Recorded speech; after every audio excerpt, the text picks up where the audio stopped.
ऐसी ही बेहतरीन कहानियाँ सुनने के लिए केपी नॉवल चैनल को लाइक, शेयर और सब्सक्राइब करें। आने वाली कहानियों के बारे में जानने के लिए हमारे टेलीग्राम से जुड़ें। लिंक डिस्क्रिप्शन में है।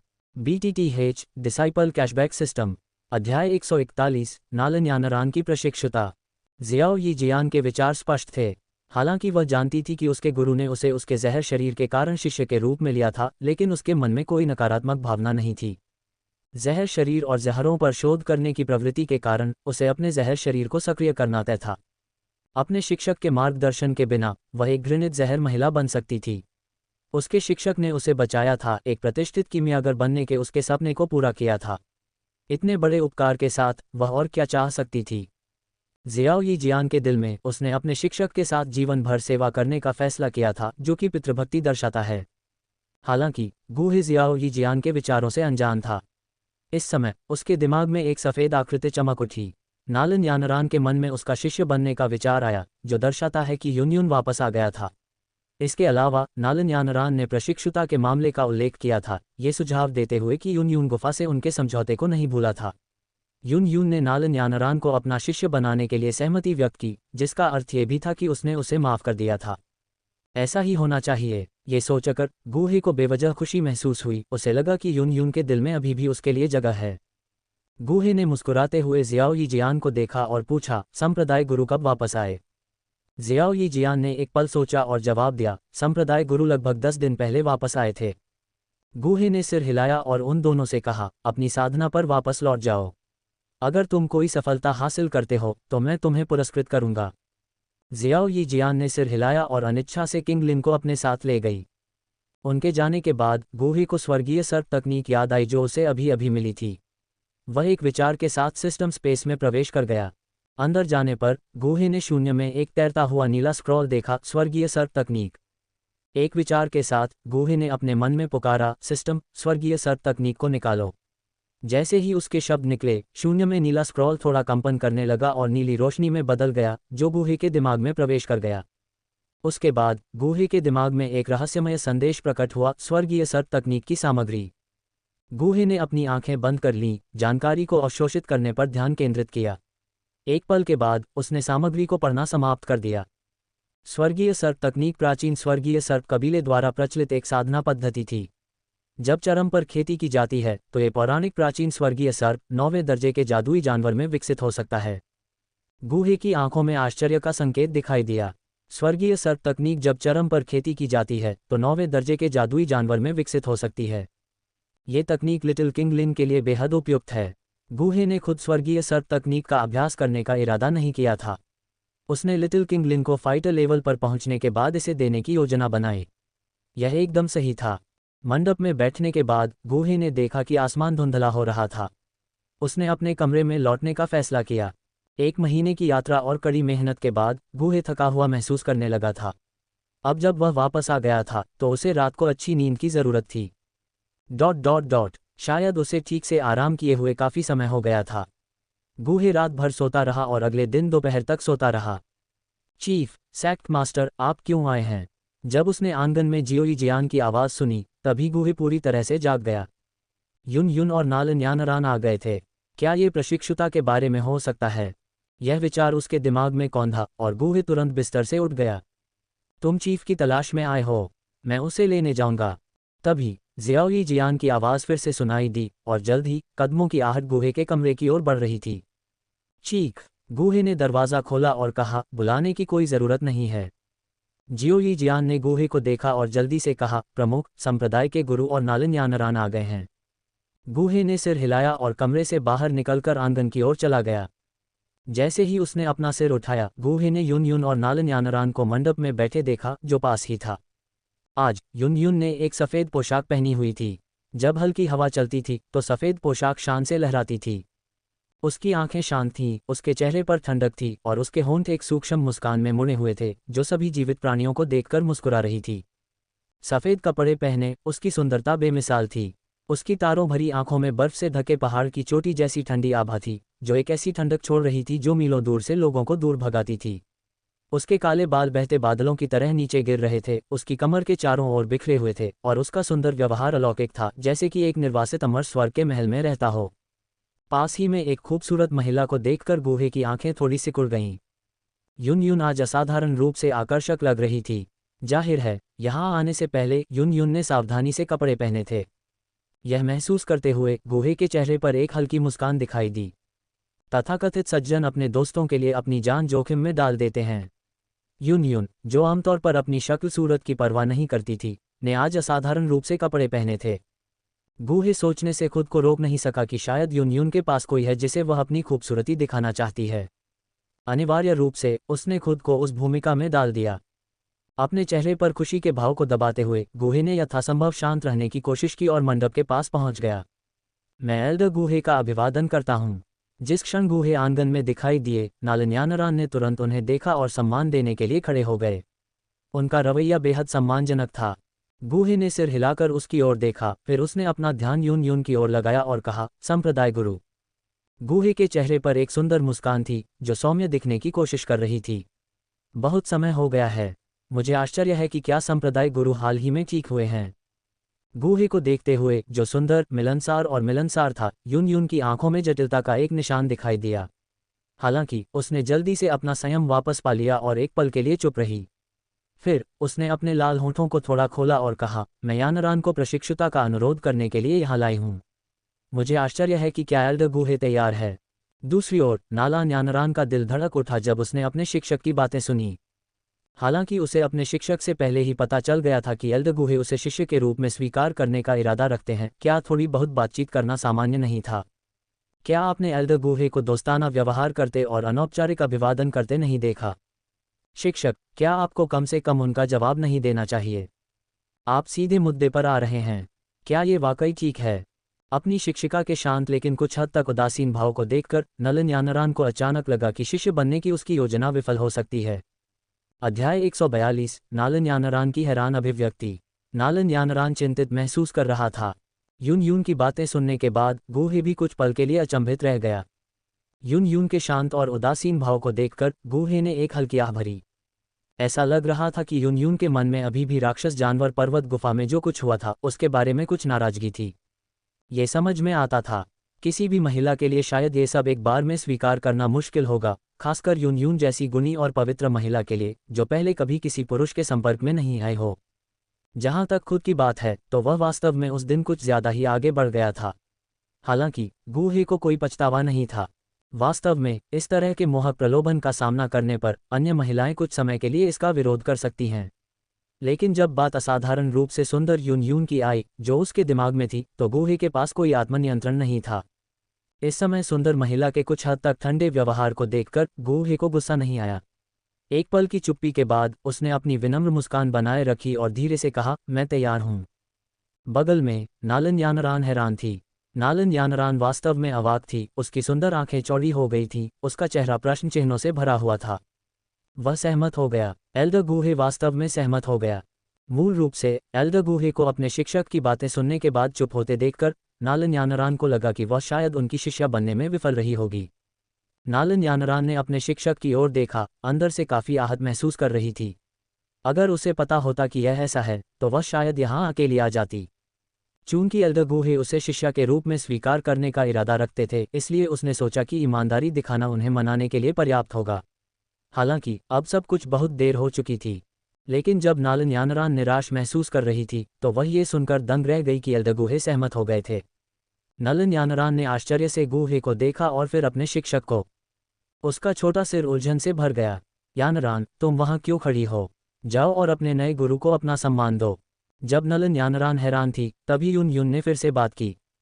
उसकी आवाज़ शांत और थोड़ी उदासीन रही। नलन यानरान हैरान रह गई और उसने अपने शिक्षक की ओर देखा। उसे लगा कि उसके शिक्षक आज अजीब व्यवहार कर रहे हैं। फिर उसने अपने सुंदर चेहरे पर एक सम्मानजनक भाव दिखाया और गूहे की ओर देखा। वह बोलने वाली थी, लेकिन एल्डर गूहे पहले बोल पड़े। आज से यानरान, तुम मेरी चौथी शिष्या हो। नलन यानरान ने मुस्कुराते हुए परिष्कृत गूहे को देखा, कुछ पल के लिए प्रतिक्रिया करने में असमर्थ। उसने अभी तक शिष्य बनने की औपचारिक प्रक्रिया भी शुरू नहीं की थी। एल्डर गूहे, आप इतनी जल्दी में क्यों हैं? आप सामान्य प्रक्रिया का पालन क्यों नहीं कर रहे हैं? कम से कम आपको उचित चरणों का पालन करना चाहिए। गूहे नालन यानरान के विचारों से अनजान था। उसने खुशी खुशी अपनी अंगूठी से 1 दर्जन से ज्यादा जेड की शीशियां निकाली और उन्हें मेज पर रख दिया। फिर उसने धीरे से कहा, ये जेड बोन एलिक्सिर हैं जिन्हें मैंने परिष्कृत किया है, जिन्हें मेरी ओर से एक उपहार माना जा सकता है क्योंकि हम पहली बार मिल रहे हैं। नालन यानरान ने मेज पर दिखाई देने वाली जेड की शीशियों को खाली आंखों से देखा। उसकी आंखें उलझन से भरी हुई थीं। अंत में समझ की एक झलक दिखी। जेड बोन एलिक्सिर 4थी श्रेणी की औषधीय गोलियां थीं। इनका सेवन करने के बाद वे न केवल त्वचा को नमी प्रदान कर सकती थीं और सुंदरता को बढ़ावा दे सकती थीं, बल्कि शारीरिक शक्ति और शरीर की सहनशक्ति को भी बढ़ा सकती थीं। जेड बोन एलिक्सिर की सिर्फ एक बोतल की कीमत लगभग 150,000 थी। जब वे मिटीर नीलामी घर में थे, नालन यानरान को पता था कि परी जूनियर बहन अपनी साधना के लिए इस जेड बोन एलिक्सिर का इस्तेमाल करती है। उसने पहले भी इसकी प्रशंसा की थी और अभी तक भी करती रही। ये प्रशंसा ही थी जिसने उसे तब सहजता से सहमत होने के लिए प्रेरित किया जब उसके शिक्षक ने एल्डर गुहे का शिष्य बनने के विचार का उल्लेख किया। अब उसके पास इसकी प्रशंसा करने का कोई कारण नहीं था, क्योंकि अब से वह अपनी साधना के लिए जेड बोन अमृत का भी उपयोग कर सकती थी। मेज पर जेड बोन एलिक्सिर की दर्जन भर बोतलें देखकर नालन यानरान उत्साहित और भावुक हो गई। अपने शिक्षक को आभार के कुछ शब्द कहने की तैयारी कर रही थी, लेकिन अचानक उसने मेज पर जेड बोन एलिक्सिर की दर्जन भर बोतलें गायब होते देखीं। यानरान, चलो। यून यून ने मेज पर रखी जेड बोन एलिक्सिर की दर्जन भर बोतलें सीधे अपनी अंगूठी में समेट लीं और नालन यानरान को खींचकर आंगन से बाहर ले गई। प्रश्नवाचक चिन्ह प्रश्नवाचक चिन्ह प्रश्नवाचक चिन्ह। नालन यानरान ने अभी तक कोई प्रतिक्रिया नहीं की थी और यून यून ने उसे सीधे आंगन से बाहर खींच लिया। शिष्य बनने की पूरी प्रक्रिया के दौरान उसने शुरुआती अभिवादन के बाद से एक शब्द भी नहीं कहा था। मैंने एल्डर गुहे को देखा है। ये वास्तव में बेतुका था। शिष्य बनने की पूरी प्रक्रिया के दौरान एल्डर गुहे नहीं, अब उसके शिक्षक और यून यून ने कुछ पूर्व व्यवस्थाएं की थीं, कुछ गुप्त संकेतों का आदान प्रदान किया था और वह बिना किसी बाधा के शिष्य बन गई। यह एक नाटक की तरह था। जैसे ही वे आंगन से बाहर निकले, नालन यानरान को आखिरकार एहसास हुआ कि क्या हो रहा था और उसने अपने शिक्षक को उलझन में देखा और कहा, शिक्षक, मैं। इससे पहले कि वह अपनी बात पूरी कर पाती, यून यून ने पहले कहा, यानरान, अब जब तुम सफलतापूर्वक शिष्य बन गई हो तो तुम्हें हर दिन एल्डर गुहे के साथ अभ्यास करने आना चाहिए। उसके बाद यून यून ने नालन यानरान के जवाब का इंतजार नहीं किया और उसे उठाकर यूनलान संप्रदाय के मुख्य शिखर की ओर उड़ चली। नालन यानरान। आंगन में गुहे ने यून यून को नालन यानरान को ले जाते हुए देखा। उसका मुंह असहायता के भाव से मुड़ा हुआ था। ऐसा लग रहा था कि यून यून के मन में अभी भी उसके प्रति गहरी नाराजगी थी। फिर उसने पहले शिष्य बनने की प्रक्रिया के बारे में सोचा और भी असहाय महसूस किया। उसे अभी भी 2 और उपहार देने थे, लेकिन यून यून ने नालन यानरान को ले लिया और चली गई। खैर, चूंकि नालन यानरान पहले ही उनकी शिष्या बन चुकी थी, इसलिए अभी भी समय था। वह उसे शेष 2 उपहार देने का दूसरा अवसर खोजेगा। कोई जल्दी नहीं थी। डिंग। मेजबान ने चौथे शिष्य नालन यानरान को जेड बोन अमृत की 18 बोतलें दी हैं। मेजबान को 10,000 गुना रिटर्न ट्रिगर करने और millennium earth core body tempering milk की 18 बोतलें प्राप्त करने के लिए बधाई। Millennium earth core body tempering milk की 18 बोतलें सिस्टम स्पेस में भेजी गई हैं। कृपया इसे जांचें, मेजबान। तभी सिस्टम से एक सूचना गुहे के दिमाग में गूंजी, जिसने उसके भटकते हुए विचारों को वापस ला दिया। Millennium earth core body tempering milk. गुहे थोड़ा चौंका और तुरंत सिस्टम स्पेस में प्रवेश कर गया। थोड़ी देर बाद सिस्टम स्पेस के अंदर गुहे ने अपने सामने 18 उत्तम जेड बोतलें तैरती देखीं और उसके चेहरे पर खुशी की झलक दिखाई दी। उसी समय अर्थकोर बॉडी टेम्परिंग मिल्क के बारे में जानकारी उसके दिमाग में कौंधी। आमतौर पर अर्थकोर बॉडी टेम्परिंग मिल्क के निर्माण के लिए परिस्थितियां बेहद सख्त थीं। पृथ्वी कोर बॉडी टेम्परिंग मिल्क का निर्माण तब हुआ जब पृथ्वी से शुद्ध ऊर्जा को कई वर्षों तक निचोड़ा और संपीड़ित किया गया, जिससे एक धुंध बन गई, जिसे अर्थकोर मिस्ट के रूप में जाना जाता है। यदि गुणवत्ता अधिक थी तो इसे अर्थकोर बॉडी टेम्परिंग मिल्क कहा जाता था और इसका शरीर के तापमान और प्रशिक्षण पर चमत्कारी प्रभाव पड़ता था। इसके अलावा इसमें निहित असाधारण शुद्ध और विशाल पृथ्वी ऊर्जा के कारण यह अपने संबंधित क्षेत्रों के शिखर पर व्यक्तियों को चरणों के बीच की बाधाओं को तोड़ने में भी मदद कर सकता है। और यह सिर्फ उस अर्थकोर बॉडी टेम्परिंग मिल्क के लिए था जो हजारों सालों से अस्तित्व में था। इस बार गुहे ने जो प्राप्त किया वह मिलेनियम अर्थकोर बॉडी टेम्परिंग मिल्क था। इसके प्रभाव असाधारण थे और गुहे उत्साहित हुए बिना नहीं रह सके। अध्याय 143 मज्जा शुद्धिकरण अमृत के साथ मांस को तपाना। जब गुहे ने अपने सामने तैरती हुई मिलेनियम अर्थकोर बॉडी टेम्परिंग मिल्क की 18 बोतलों को देखा तो वह एक बोतल उठाने के लिए आगे बढ़ा। बोतल का ढक्कन खोलते ही बोतल से एक अविश्वसनीय रूप से शुद्ध ऊर्जा निकली। गुहे ने एक कश लिया और महसूस किया कि उसके शरीर के भीतर उसकी डुकी हुई उत्तेजित हो रही थी। फिर उसने जैड की बोतल की सामग्री की जांच की। अंदर जैड जैसा दिखने वाला एक हरा तरल एक जीवित चीज की तरह हिल रहा था, जो साधारण प्राकृतिक गुणों को प्रदर्शित कर रहा था। गूही आश्चर्यचकित था, उसकी आंखें आश्चर्य से भर गई थीं। यह millennium earth core body tempering milk मज्जा शुद्धिकरण अमृत बनाने के लिए एकदम सही होना चाहिए। जब उसने millennium earth core body tempering milk की बोतल पकड़ी तो गूही के दिमाग में जानकारी की बाढ़ आ गई। 9वीं कक्षा के कीमियागर के रूप में अपनी विरासत में उसने मज्जा शुद्धिकरण अमृत बनाने की एक रहस्यमय विधि सीखी थी। दिलचस्प बात यह है कि इस विधि में किसी विशेष सामग्री का उल्लेख नहीं किया गया था। इसके बजाय उत्पादित मज्जा शोधन अमृत का ग्रेड इस्तेमाल किए गए मुख्य घटक पर निर्भर करता था। मुख्य घटक का ग्रेड जितना अधिक होगा, परिणामी अमृत की गुणवत्ता उतनी ही अधिक होगी। मज्जा शोधन अमृत के लिए मुख्य घटक के रूप में millennium earth core body tempering milk का उपयोग करने से लगभग 7वीं श्रेणी का अमृत प्राप्त होना चाहिए, गूहे ने अपने दिल में अनुमान लगाया। 7वीं श्रेणी का मज्जा शोधन अमृत उसके भौतिक शरीर को काफी मजबूत करेगा, जिसने उसे उत्साहित किया। एक उन्नत भौतिक शरीर के साथ उसे उम्मीद थी कि खेती और शोधन के दौरान होने वाला दर्द कम हो जाएगा। मज्जा शोधन अमृत बनाने से पहले उसे कुछ औषधीय सामग्री तैयार करने की आवश्यकता थी। गूहे ने सीधे मिटीर नीलामी घर से उनमें से एक बैच प्राप्त करने का फैसला किया। उसे आश्चर्य हुआ कि क्या बूढ़ा आदमी है अभी तक राजधानी में वापस आ गया है। उसकी गति को देखते हुए उसे आने में शायद 1 या 2 दिन और लगेंगे। गूहे लिटिल गोल्ड की पीठ पर वापस आया था, जिसकी गति ओल्ड मैन है के 2 सितारा डू सम्राट क्षेत्र से कहीं अधिक थी। गूहे ने अनुमान लगाया कि ओल्ड मैन है को यात्रा के दौरान आराम करने के समय को छोड़कर राजधानी में लौटने के लिए 1 या 2 दिन और लग सकते हैं। आधा दिन बिताने के बाद गूहे ने मिटेर नीलामी घर से उच्च गुणवत्ता वाली औषधीय सामग्री का एक बैच खरीदा और यूनान संप्रदाय में वापस आ गया। अपने आंगन में वापस आकर गूहे ने 2 नौकरानियों को संक्षेप में बताया और उन्हें बताया कि वह कुछ दिनों के लिए एकांत में जा रहा है। उसके बाद वह चुपचाप लिटिल गोल्ड के साथ यूनान संप्रदाय से चला गया। उस पर्वत श्रृंखला पर पहुंचकर जहां वह पहले टूट गया था, गूहे ने एक गुफा बनाई, कुछ सरल तैयारियां की और इसे अपने एकांत और सफलता के लिए स्थान के रूप में उपयोग करने का निर्णय लिया। गुफा में मंद रोशनी थी, इसलिए गूहे ने दीवारों में कई मूनस्टोन के टुकड़े जड़ दिए, जिससे जगह रोशन हो गई। इसके बाद उसने ध्यान केंद्रित किया और गुफा के बीच में साफ पानी से भरा एक लकड़ी का बैरल प्रकट हुआ। लकड़ी के बैरल के बगल में एक साफ पत्थर की मेज पर विभिन्न औषधीय सामग्री रखी हुई थी। दर्जनों अलग अलग प्रकार की सामग्री थी, जो सभी गूहे ने मिटेर नीलामी घर से खरीदी थी। गुफा के प्रवेश द्वार पर लिटिल गोल्ड अपने सामान्य आकार में बदल गया, प्रवेश द्वार की रक्षा करते हुए। लकड़ी के बैरल की ओर चलते हुए गूहे ने अपने विचारों को केंद्रित किया और उसके हाथ में एक भेड़ की चर्बी वाली जैड की बोतल दिखाई दी। इस जैड की बोतल में millennium earth core body tempering milk था। Millennium earth core body tempering milk से भरी जैड की बोतल को पकड़े हुए गूहे ने हल्के से उसका मूल्यांकन किया।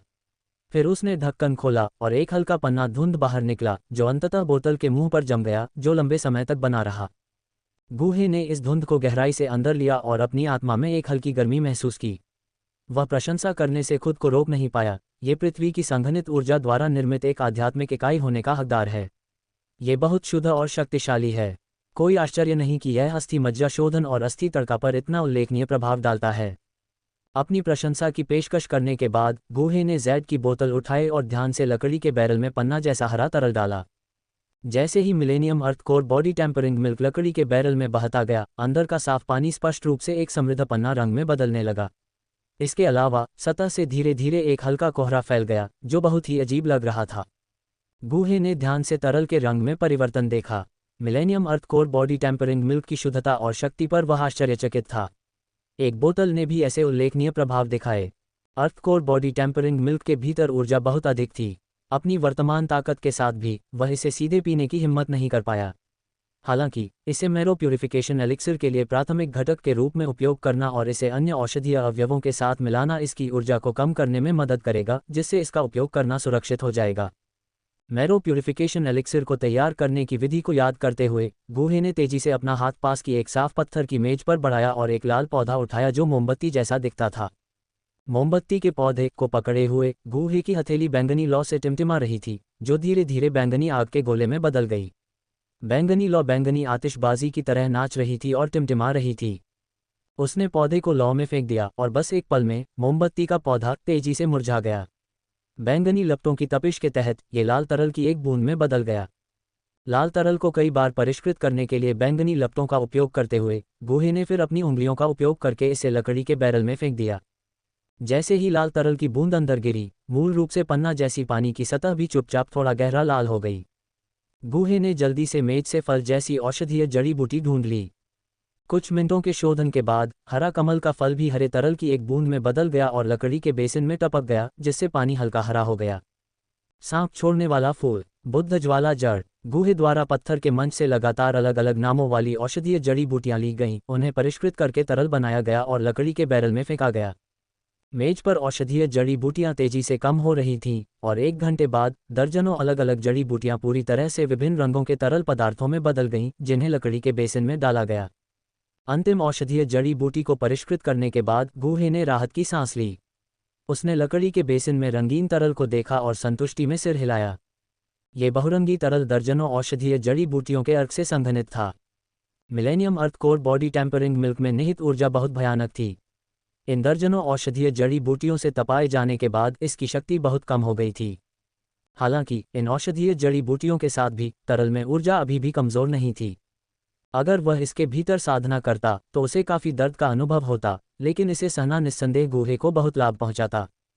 लकड़ी के बेसिन में बहुरंगी तरल को देखकर गूहे संतुष्ट महसूस करता। यह एक सफलता थी। इस बार उसने जो मज्जा शुद्धिकरण अमृत परिष्कृत किया था वह लगभग 7वीं कक्षा के आत्मा अमृत जितना अच्छा था। उसके बाद गूहे ने जल्दी से अपने कपड़े उतारे और उत्सुकता से लकड़ी के बेसिन में कूद गया। जैसे ही उसका शरीर बहुरंगी तरल में डूबा, गूहे ने तुरंत महसूस किया कि एक चुभने वाली सनसनी उसकी त्वचा में घुस गई और उसके शरीर में प्रवेश कर गई। गूहे अवचेतन रूप से प्रतिरोध करने के लिए अपनी डुक्यूई को सक्रिय करना चाहता था, लेकिन उसने महसूस किया कि यह उसके शरीर में दवा के प्रवेश में बाधा उत्पन्न करेगा। इसलिए उसने धीरे धीरे रुककर दवा की शक्ति को अपने अंदर प्रवेश करने दिया। बहुरंगी तरल में भीगते समय वह स्पष्ट रूप से अपने भीतर निहित अपार ऊर्जा को महसूस कर सकता था। साधना की अवस्था में प्रवेश करने से पहले ही पानी में मौजूद ऊर्जा उसके शरीर में प्रवेश करने लगी, जिससे उसके पूरे शरीर में खुजली होने लगी, मानो उसकी त्वचा पर चींटियां रेंग रही हों। अपने सिर को जोर से हिलाते हुए गूहे ने असुविधा को दबा दिया।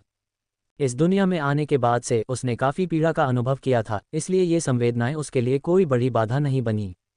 जबकि मज्जा शोधन और अस्थि तड़का लगाने से काफ़ी लाभ थे, ये प्रक्रिया अपनी चुनौतियों के बिना नहीं थी। इसे सहन करने से साधना के मार्ग पर सुचारू प्रगति होगी।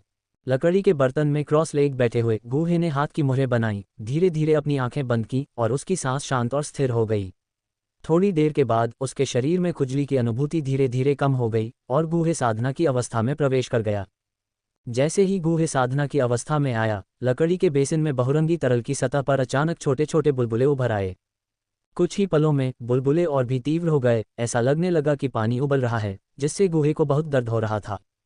इन बुलबुलों के उछलने के दौरान गूहे का शरीर अचानक कांपने लगा। वह महसूस कर सकता था कि बहुरंगी तरल के भीतर अनगिनत शुद्ध ऊर्जाएं उसके शरीर की ओर खींची जा रही थीं, थोड़े खुले छिद्रों से उसके शरीर में प्रवेश कर रही थीं, उसके शरीर के हर कोने में फैल रही थीं। ऊर्जा के अत्यधिक प्रवाह के कारण उसकी त्वचा सूजने लगी और दर्द महसूस होने लगा। हालांकि उसकी बेचैनी के कारण ये ऊर्जाएं रुकी नहीं, इसके बजाय वे और भी तेज गति से बहती रहीं। अंत में शुद्ध ऊर्जाएं उसकी त्वचा के नीचे उमड़ पड़ीं, जिससे पगडंडियों का एक अव्यवस्थित नेटवर्क बन गया, जिससे उसकी त्वचा एक भयावह रूप ले रही थी, जैसे कि उसके नीचे छोटे छोटे सांप रेंग रहे हों। गूहे बाहरी रूप को महसूस नहीं कर सकता था, लेकिन आंतरिक परिवर्तनों के प्रति सचेत था। वह अपने शरीर के अंदर क्या हो रहा था, इस पर ध्यान केंद्रित करना जारी रखता था। बहुरंगी तरल के भीतर की ऊर्जाएं बिना किसी रोक टोक के व्यवहार करती थीं। जब भी वे किसी चीज़ का सामना करते थे, चाहे वह हड्डी हो, मेरिडियन हो या कोई अंग, वे उसे बहुरंगी रंग में बदल देते थे। महज 10 मिनट में गूहे की हड्डियां लगभग पूरी तरह से बहुरंगी रंग में लिपटी हुई थीं। एक नज़र में पूरा शरीर बहुरंगी रंगों में डूबा हुआ दिखाई देता था, जो इसे एक अजीब और भयानक रूप देता था। जबकि गूहे इन ऊर्जाओं की हरकतों से हैरान था, अचानक उसके शरीर के भीतर से एक तेज जलन वाला दर्द निकला। ये तीव्र दर्द तेजी से उसके मेरिडियन, कोशिकाओं, मांसपेशियों और बहुत कुछ में फैल गया।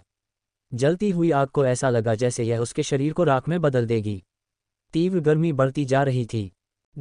गूहे का शरीर लकड़ी के बेसिन में डूबा हुआ बहुरंगी तरल की तरह एक ज्वलंत रंग में बदल गया था। उसके सिर के ऊपर से एक हल्का सफ़ेद कोहरा निकला। इस कोहरे में एक हल्की जली हुई गंध थी। उसके दांत भींचे हुए थे और उसके मुंह से लाल रंग की धार बह रही थी, जिससे उसकी ठुड्डी खून से रंग गई थी। इस समय गूहे को ऐसा महसूस हो रहा था मानो वह भट्टी में हो और यह आग उसकी हड्डियों को जलाकर राख कर देना चाहती हो। भीषण गर्मी बढ़ती जा रही थी। अध्याय 144 4 सितारा डू पूर्वज तक पहुंचना। अंतहीन दर्द, ऐसा लगा जैसे कि वह नरक में है। गूहे के शरीर का हर अंग इस शब्द द्वारा दर्शाए गए अर्थ को व्यक्त कर रहा था, लेकिन उसके लिए पीड़ा को सहने के अलावा उसके पास कोई और विकल्प नहीं था। हालांकि पीड़ा के बीच एकमात्र सांत्वना देने वाली बात यह थी कि वह स्पष्ट रूप से महसूस कर सकता था कि उसके शरीर में जलन के दर्द के फैलने के साथ शक्तिशाली ऊर्जा धीरे धीरे उन जलन वाले क्षेत्रों से निकल रही थी। उसने देखा कि जलने के बाद उसके शरीर में अस्थिमज्जा, हड्डियां, मेरिडियन, कोशिकाएं, मांसपेशियां और बहुत कुछ धीरे धीरे परिवर्तन से गुजर रहे थे। जाहिर है, इस तथाकथित मज्जा शुद्धि और शरीर के तड़के का वास्तव में बहुत बड़ा प्रभाव था। रुको, गूहे खुद को सांत्वना देता रहा। इतने लंबे समय तक सहने के बाद शायद सुन्नता के कारण उसे अचानक थोड़ा विचलित महसूस हुआ। इस व्याकुलता की स्थिति में ऐसा लग रहा था कि उसके शरीर में तीव्र जलन का दर्द भी काफी कम हो गया था। इतने लंबे समय तक दर्द सहने के बाद उसने कुछ प्रतिरोध विकसित कर लिया था। पीड़ा धीरे धीरे बहुत धीमी गति से गुजरी। आखिरकार गूहे पूरी तरह से एक तरह की स्तब्ध अर्ध जागृत अवस्था में गिर गया था। इस लगभग भ्रमित धारणा में वह समय की अवधारणा को भूल गया था। केवल एक चीज जो वह महसूस कर सकता था वह ये थी कि जलन के साथ धीरे धीरे कम हो रही थी उसकी हड्डियां, मेरिडियन, कोशिकाएं और बहुत कुछ शुद्ध और अधिक लचीला हो रहा था। ... नालन सीनियर सिस्टर, आप आ गई हैं। गूहे के आंगन में सीनियर सिस्टर नालन ने अपनी आंखों में आश्चर्य के साथ जियाओई जियान के आगमन को देखा। सीनियर सिस्टर नालन का संबोधन सुनकर जियाओई जियान के चेहरे पर शर्मिंदगी का भाव दिखाई दिया। थोड़ी देर तक हिचकिचाने के बाद जियाओई जियान की आंखों में दृढ़ संकल्प का संकेत दिखाई दिया, क्योंकि वह धीरे धीरे बोली, आपको अब से मुझे सीनियर सिस्टर कहना चाहिए। जियाओई जियान के विचार में वह शामिल होने वाली नवीनतम थी, इसलिए उसे सीनियर सिस्टर नालन कहना चाहिए। बस जब उसने अपनी पिछली स्थिति जूनियर सिस्टर जियानर के बारे में सोचा, जो अचानक दूसरी वरिष्ठ बहन में बदल गई, तो जियाओई जियान को काफी उलझन और शर्मिंदगी महसूस हुई। खैर, इतनी देर से शामिल होने के लिए यह उसकी गलती है। जियाओई जियान को थोड़ा दुख हुआ। सीनियर सिस्टर नालन ने हैरान होकर कहा, क्या आपको सीनियर सिस्टर कहा जाता है? उसे जियाओई जियान के शब्दों का मतलब समझ में नहीं आया। जियाओई जियान ने समझाया, अब जब मैं हमारे गुरु के अधीन शिष्य बन गई हूँ तो हम दोनों आधिकारिक तौर पर सहशिष्य हैं। मैं सबसे हाल ही में शामिल हुई हूँ, इसलिए मुझे आपको सीनियर सिस्टर कहकर संबोधित करना चाहिए। सीनियर सिस्टर नालन ने मुस्कुराते हुए कहा, कोई बात नहीं जियाओई जियान, मुझे सीनियर सिस्टर कहलाने की आदत है। अब जब ये बदल रहा है तो मुझे थोड़ा असहज महसूस हो रहा है। ये सुनकर सीनियर सिस्टर नालन ने संकोच किया और पूछा, क्या हमारे गुरु को बुरा लगेगा? वह हाल ही में शामिल हुई थी और हमारे गुरु के शिष्यों के बीच नियमों के बारे में स्पष्ट नहीं थी।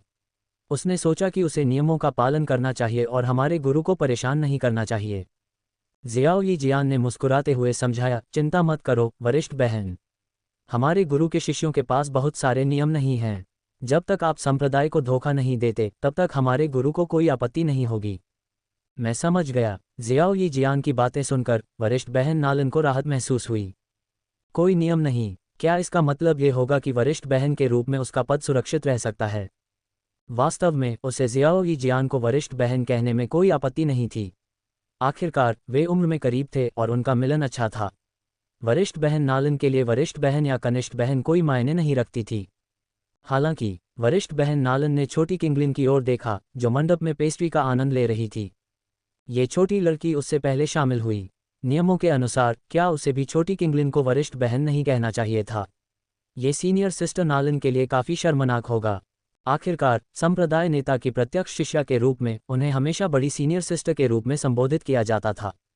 अब जियाओई जियान की व्याख्या सुनकर सीनियर सिस्टर नालन को थोड़ा और सहज महसूस हुआ। सीनियर सिस्टर नालन ने आंगन में चारों ओर देखा और जियाओई जियान से पूछा, जियान, मैं हमारे गुरु को श्रद्धांजलि देने आई हूँ, लेकिन ऐसा लगता है कि वे एकांत में हैं। एकांत में? ये सुनकर सीनियर सिस्टर नालन क्षण भर के लिए स्तब्ध रह गई, थोड़ी निराश महसूस कर रही थी। क्या हमारे गुरु ने बताया कि वे कब बाहर आएंगे?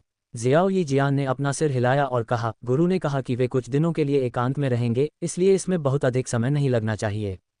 नालन यानरान की निराश अभिव्यक्ति को देखकर जियाओई जियान ने उसे सांत्वना दी, जैसे ही हमारे गुरु बाहर आएंगे मैं आपको सूचित कर दूंगी। नालन यानरान ने सिर हिलाया और कहा, ठीक है। फिर वह आंगन से चली गई। ... एक अज्ञात पर्वत श्रृंखला में एक मंद गुफा के अंदर इस समय गूहे एक लकड़ी के टब में क्रॉस लेग बैठा था और उसके शरीर के भीतर की जलन धीरे धीरे किसी बिंदु पर कम हो गई थी। काफी समय बीत जाने के बाद जलन पूरी तरह से गायब हो गई थी।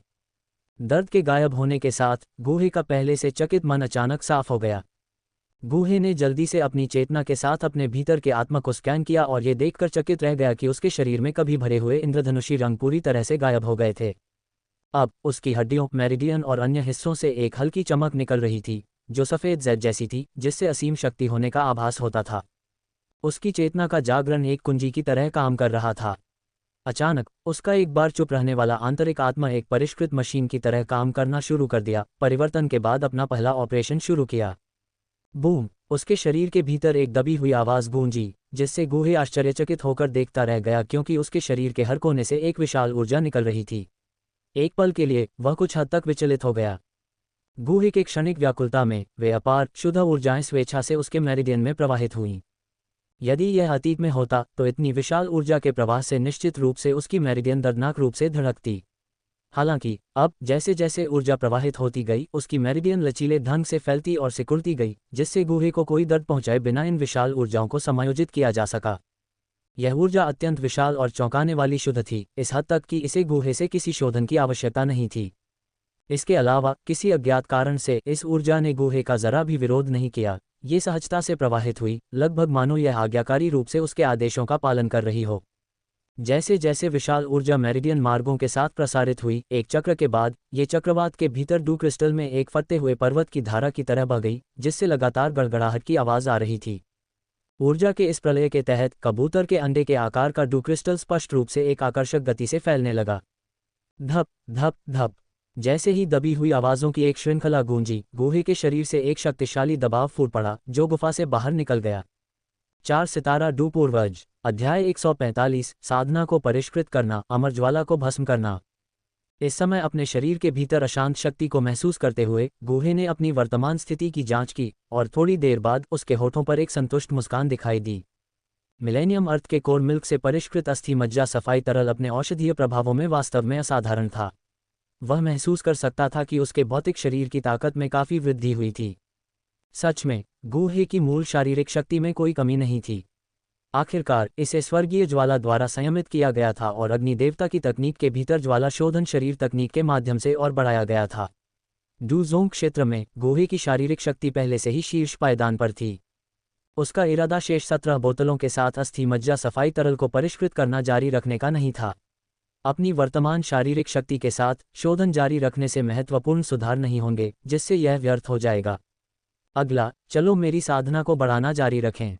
इसके बाद गुहे ने एक विचार के साथ सीधे सिस्टम से संपर्क किया और चुपचाप कहा, सिस्टम 15 साल की साधना निकालो। जैसे ही उसके शब्द निकले, सिस्टम स्पेस के भीतर शून्य में लटका हुआ ऊर्जा क्षेत्र प्रकाश की किरण में बदल गया और सीधे गुहे के शरीर में जा गिरा। गुहे ने अभी तक प्रतिक्रिया नहीं की थी जब उसने अपने शरीर में प्रवेश करने वाली ऊर्जा का एक विशाल उछाल महसूस किया। ये शक्ति अविश्वसनीय रूप से अशांत थी, एक उफनती नदी की तरह उभरा और उफनती हुई। बूम! गुहे के शरीर के अंदर एक हल्की दबी हुई आवाज़ फूटी और उसके चेहरे पर लालिमा छा गई। ऊर्जा क्षेत्र में निहित ऊर्जा गुहे के शरीर के भीतर फट गई, जिससे उसका पूरा शरीर थोड़ा कांपने लगा। अपने शरीर के भीतर परिवर्तनों को महसूस करते हुए गुहे ने तुरंत स्थिति को समझ लिया और बिना किसी हिचकिचाहट के तुरंत इस विशाल ऊर्जा को अवशोषित करने के लिए ज्वाला शोधन तकनीक का उपयोग किया। जिस क्षण यह ऊर्जा उसके संपर्क में आई, गुहे का रंग बदल गया। यह ऊर्जा उसकी अपेक्षा से कहीं अधिक प्रचंड थी। गुहे ने सोचा था कि अपने भौतिक शरीर की बढ़ी हुई ताकत के साथ वह इस शक्ति को शांति से परिष्कृत करने में सक्षम होना चाहिए। हालांकि इस समय ये ऊर्जाएं बेलगाम जंगली घोड़ों की तरह उसके शरीर में हिंसक रूप से उत्पात मचा रही थीं, उसकी मेरिडियन के माध्यम से तेजी से बढ़ रही थीं और भयंकर दर्द पैदा कर रही थीं। मैंने इन ऊर्जाओं को कम करके आंका। इस समय गुहे का माथा ठंडे पसीने से लथपथ था और उसका चेहरा पीड़ा में पूरी तरह से विकृत हो गया था। हालांकि वह दर्द में था, गुहे ने इसे जल्दी से स्वीकार कर लिया। ऊर्जा को एकीकृत करने के अपने पिछले अनुभव के साथ उसने सोचा कि वह इससे परिचित है और इसे आसानी से सहन करने में सक्षम होना चाहिए। यह ऊर्जा एक विनाशकारी शक्ति से भरी हुई थी। जैसे ही यह गुजरी, गुहे के पूरे शरीर की मांसपेशियां थोड़ी सी हिल गईं। मुझे पहले इस ऊर्जा को दबाने की ज़रूरत है। गुहे का सुंदर चेहरा सख्त हो गया। उसके लंबे बाल, जो उसकी कमर तक पहुंचते थे, बेतहाशा नाच रहे थे। उससे निकलने वाली आभा अविश्वसनीय रूप से प्रभावशाली थी। फिर उसने अपनी आंखों से एक चौंकाने वाली बैंगनी रोशनी उत्सर्जित की। उसके शरीर के भीतर असंख्य बैंगनी लपटें उभरी। जैसे ही उसने उन्हें अपने शरीर में उस जंगली ऊर्जा से टकराने के लिए नियंत्रित किया, उसे टुकड़ों में तोड़ दिया। ये देखकर गूहे ने राहत की सांस ली और शक्तिशाली ऊर्जा को देखा जो अब बिखर गई थी। अगला कदम इस ऊर्जा को परिष्कृत करना है, लेकिन इसमें शायद कुछ समय लगेगा। गूहे ने फिर अपनी आंखें बंद कर लीं, अपने दिमाग को केंद्रित किया और पूरे दिल से अपने शरीर के भीतर की ऊर्जा को परिष्कृत करना शुरू कर दिया। धीरे धीरे मंद गुफा बेहद शांत हो गई। पहाड़ी इलाके में धीमी गड़गड़ाहटें ऐसी लग रही थीं जैसे वे नरक की गहराई से आ रही हों, जो विशाल भूमि में गूंज रही थीं। धरती कांप उठी और आसमान हिल गया। भयानक जादुई जानवर कभी कभी घूमते थे, बेतहाशा उत्पात मचाते हुए एक भयावह आभा उत्सर्जित करते थे। इन अनियंत्रित आभाओं ने इस क्षेत्र में अराजकता पैदा कर दी। गुफा के अंदर प्रकाश के मोती चारों ओर चमक रहे थे। गुफा में एक व्यक्ति शांत और संतुलित होकर पैरों को मोड़कर बैठा था। एक उभरती हुई और दबंग शक्ति उसके शरीर के भीतर कंपन कर रही थी, उसके मांस को चीर रही थी, उसकी हड्डियों, मांसपेशियों और मेरिडियन पर प्रभाव डाल रही थी और फिर उन्हें तोड़कर फिर से संघनित कर रही थी। यह विनाश और पुनर्जन्म की प्रक्रिया थी। हर पल उसका शरीर धीरे धीरे मजबूत होता जा रहा था और उसके शरीर में डू क्रिस्टल के भीतर डूबी हुई एक अतिरंजित गति से फैल रहा था। इस समय उस आदमी ने अचानक अपनी बंद आंखें खोलीं और उसी क्षण दो पूरी तरह से अलग आभाएं उससे अलग हो गईं। हालांकि ये दो तीखी आभाएं जल्दी ही गायब हो गईं। उस आदमी का चेहरा बेहद खूबसूरत था और वह काफी युवा दिख रहा था। फिर भी उसकी आंखों में एक अपरिचित गहराई थी। अपने शरीर में शक्ति को धीरे धीरे स्थिर होते हुए महसूस करते हुए गूहे ने खुद से कहा, 5 सितारा डू पूर्वज। मास्टर और भी भयानक होता जा रहा है। गुफा के प्रवेश द्वार पर वफादार लिटिल जिन ने अनजाने में गूहे के शरीर से आभा को निकलते हुए महसूस किया। उसकी सुनहरी आंखों में सदमा दिखाई दिया। 15 साल की साधना के अवशोषण को पूरा करने के बाद गूहे ने वहां रुकने का इरादा नहीं किया। एक विचार के साथ उसके सामने एक रक्त लाल क्रिस्टल दिखाई दिया और एक झुलसाने वाली आभा ने उस पर हमला किया। अगली तुम्हारी बारी है। अपने सामने फीनिक्स ब्लडस्टोन को देखकर गूहे की आंखें दृढ़ संकल्प से चमक उठीं। अगले ही पल गूहे ने धीरे से अपना सिर उठाया और असीम बैंगनी लपटों ने तुरंत फीनिक्स ब्लडस्टोन को घेर लिया। भनभनाना। जैसे ही बैंगनी लपटें फीनिक्स ब्लडस्टोन के संपर्क में आईं, पहले शांत पत्थर को खतरा महसूस हुआ और वह हिंसक रूप से कंपन करने लगा। जैसे ही फीनिक्स ब्लडस्टोन कंपन करने लगा, अचानक उसमें से एक मोटी रक्त धुंध निकली जिसने फीनिक्स ब्लडस्टोन को ढक दिया। साथ ही इसने बैंगनी लपटों को दूर रखा, जिससे फीनिक्स ब्लडस्टोन को परिष्कृत होने से रोका जा सका। ये दृश्य देखकर गूहे की आंखों में आश्चर्य झलक रहा था। ये रक्त धुंध क्या थी? यह उसके अपने जीवन सार दिव्य अग्नि के परिष्करण का विरोध कैसे कर सकती थी? आखिरकार उसका जीवन सार दिव्य अग्नि मूल रूप से एक अलग अग्नि से संघनित था। इस रक्त धुंध को एक अलग अग्नि के क्षरण का विरोध करने की शक्ति किसने दी? गूहे ने सोचा कि उसका जीवन सार दिव्य अग्नि आसानी से इस प्रतिरोध को तोड़ देगा, लेकिन अब उसे एहसास हुआ कि यह इतना आसान नहीं होगा। उसके आश्चर्य के लिए रक्त धुंध दुर्जय साबित हुई। ये सोचकर गूहे ने फीनिक्स ब्लडस्टोन पर अधिक बल लगाने के लिए अपने जीवनसार दिव्य अग्नि की तीव्रता बढ़ा दी। आधे घंटे के बाद फीनिक्स ब्लडस्टोन के चारों ओर रक्त की धुंध काफी कमजोर हो गई थी। ऐसा लग रहा था कि रक्त की धुंध एक अलग आग के शोधन का सामना करने में असमर्थ थी। हालांकि जैसे ही गूहे की जीवनसार दिव्य अग्नि रक्षा की अंतिम परत को तोड़ने वाली थी, फीनिक्स ब्लडस्टोन से अचानक एक स्पष्ट फीनिक्स रोना सुनाई दिया। फीनिक्स रोने के साथ फीनिक्स ब्लडस्टोन पर अचानक एक ज्वलंत फीनिक्स भ्रम प्रकट हुआ। इस असामान्य घटना को देखकर गूहे ने भौहें सिकुड़ी और उन्हें बुरा लगा। अगले ही पल फीनिक्स ब्लडस्टोन फट गया। तुरंत लाल रंग की रोशनी का एक अंतहीन समुद्र गूहे की दृष्टि में भर गया। पूरी गुफा अब एक मोटी रक्त धुंध में लिपटी हुई थी। इसके बाद सभी दिशाओं से रक्त की धुंध गूहे की ओर बढ़ने लगी। फिर रक्त की धुंध जबरन गूहे के शरीर में उसके छिद्रों के माध्यम से प्रवेश कर गई। गूहे का चेहरा दर्द से मुड़ गया क्योंकि उसके पूरे शरीर में तीव्र जलन फैल गई। उसने महसूस किया कि ये प्राचीन फीनिक्स रक्त धुंध अविश्वसनीय रूप से खतरनाक थे। रक्त धुंध में ऊर्जा का प्रत्येक तंतु लगभग राजा स्तर के विशेषज्ञ के बराबर था। गूहे अपने चारों ओर भयानक रक्त धुंध से अभिभूत महसूस कर रहा था। वह जानता था कि उसका शरीर दबाव से कुचला जा सकता है और असली समस्या उसके शरीर में प्रवेश करने वाली रक्त धुंध थी।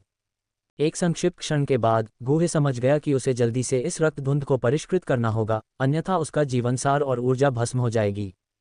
उसने जीवनसार दिव्य अग्नि को सक्रिय किया और शक्तिशाली डू क्यूई उसके डू क्रिस्टल से बाहर निकल आया।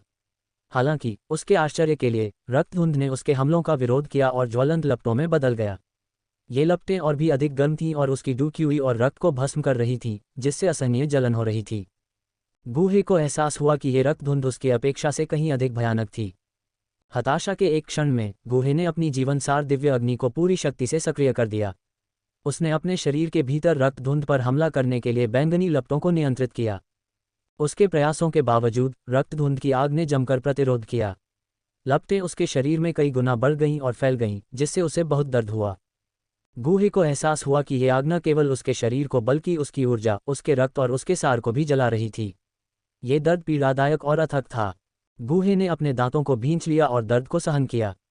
वह कोई कमजोरी नहीं दिखा सकता था क्योंकि वह जानता था कि बोलने से रक्तधुंध उसे और भी अधिक घुसपैठ करने देगी।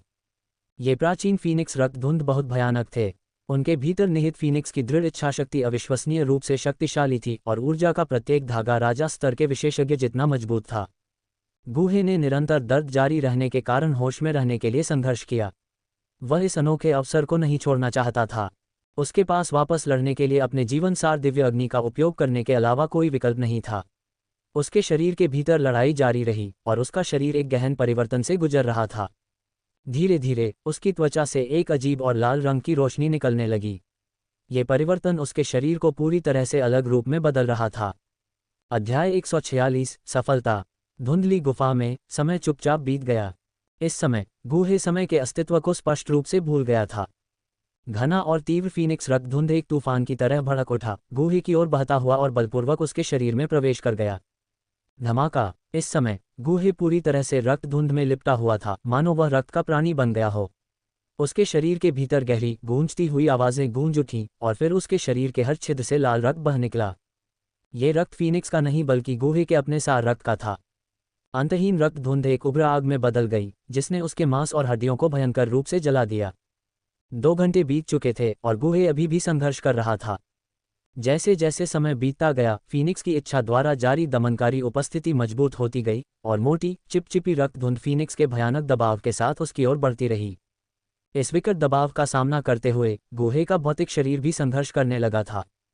गूहे का शरीर थोड़ा कांप उठा और उसकी हड्डियां दबाव में कांप उठीं। इस तरह के दबाव में गूहे के शरीर से रक्त लगातार बाहर निकलता रहा, भले ही मात्रा बहुत ज्यादा न हो। उसके अंदर रक्त की अग्नि के लगातार जलने से ये केवल समय की बात थी कि उसका रक्त समाप्त हो जाएगा। इसे ध्यान में रखते हुए गूहे के पास अपना सब कुछ देने के अलावा कोई विकल्प नहीं था। फीनिक्स ब्लड मिस्ट को बेतहाशा परिष्कृत करके और अपनी जीवन शक्ति को मजबूत करने के लिए इसे अपने मांस और रक्त में फिर से भरना। आसन मृत्यु के दबाव में गूहे ने अपनी पूरी क्षमता का उपयोग किया। जैसे जैसे रक्त की अग्नि का प्रत्येक विस्फोट परिष्कृत होता गया और उसके मांस और रक्त में शामिल होता गया, गूहे ने स्पष्ट रूप से महसूस किया कि उसका भौतिक शरीर आंतरिक और बाहरी दोनों तरह से मजबूत हो रहा था। उसकी मेरिडियन और हड्डियां मजबूत हो गई थीं।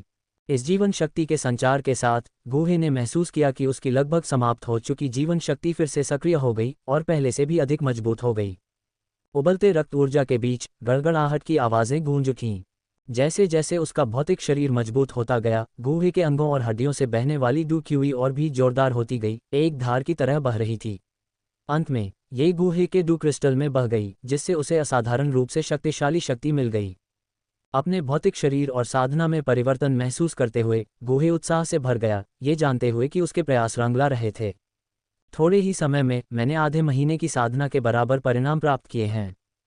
सबसे महत्वपूर्ण बात यह है कि फीनिक्स ब्लड मिस्ट द्वारा मेरे भौतिक शरीर को विभिन्न भागों में मजबूत किया गया है।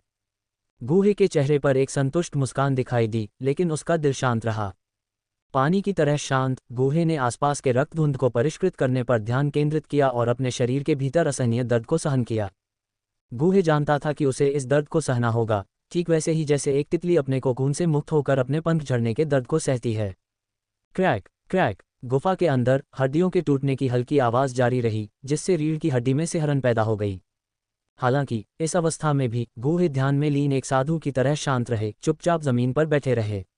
उनके शरीर से एक तेज भयंकर उतार चढ़ाव निकल रहा था। उनका शरीर आग की लपटों के एक समुद्र में बदल गया था, जो उनके मांस को खा रहा था, मानो उसे राख में बदल देगा। आग की लपटों के इस समुद्र में एक अंतहीन बैंगनी आग भड़क उठी। इस बिंदु पर गूहे ने अपनी दिव्य अग्नि को सीमा तक धकेल दिया था। गूहे के नियंत्रण में उनकी दिव्य अग्नि उनके अंगों और हड्डियों के माध्यम से बह गई, उनके शरीर में प्रवेश करने वाली रक्त अग्नि को परिष्कृत किया, इसे शुद्ध रक्त ऊर्जा में बदल दिया, जो उनके मांस और हड्डियों में प्रवाहित हुई। गूहे से निकलने वाली आभा और भी भयानक और भयंकर हो गई। वे एक फटते हुए ज्वालामुखी की तरह दिखाई दिए, जो किसी भी क्षण फटने के लिए तैयार थे। सौभाग्य से, लंबे समय तक उच्च तीव्रता पर दिव्य अग्नि तकनीक का उपयोग करने से मेरी इसमें महारत और गहरी हो गई है। अब जबकि मेरा भौतिक शरीर फीनिक्स रक्तधुंध द्वारा संयमित हो चुका है, तो अब आगे बढ़ने का समय आ गया है। अपने भीतर उमड़ती हुई हिंसक शक्ति को महसूस करते हुए गूहे की आंखें चमक उठीं। लेकिन जल्द ही उसकी संतुष्ट मुस्कान एक गंभीर भाव में बदल गई। बस कुछ ही पल बाद फीनिक्स की इच्छाशक्ति का भारी दबाव फिर से आया। अगर गूहे का शरीर एक बार फिर से नहीं टूटता, तो वह दबाव के इस अचानक उछाल से अभिभूत हो जाता, चाहे उसकी इच्छाशक्ति कितनी भी मजबूत क्यों न हो।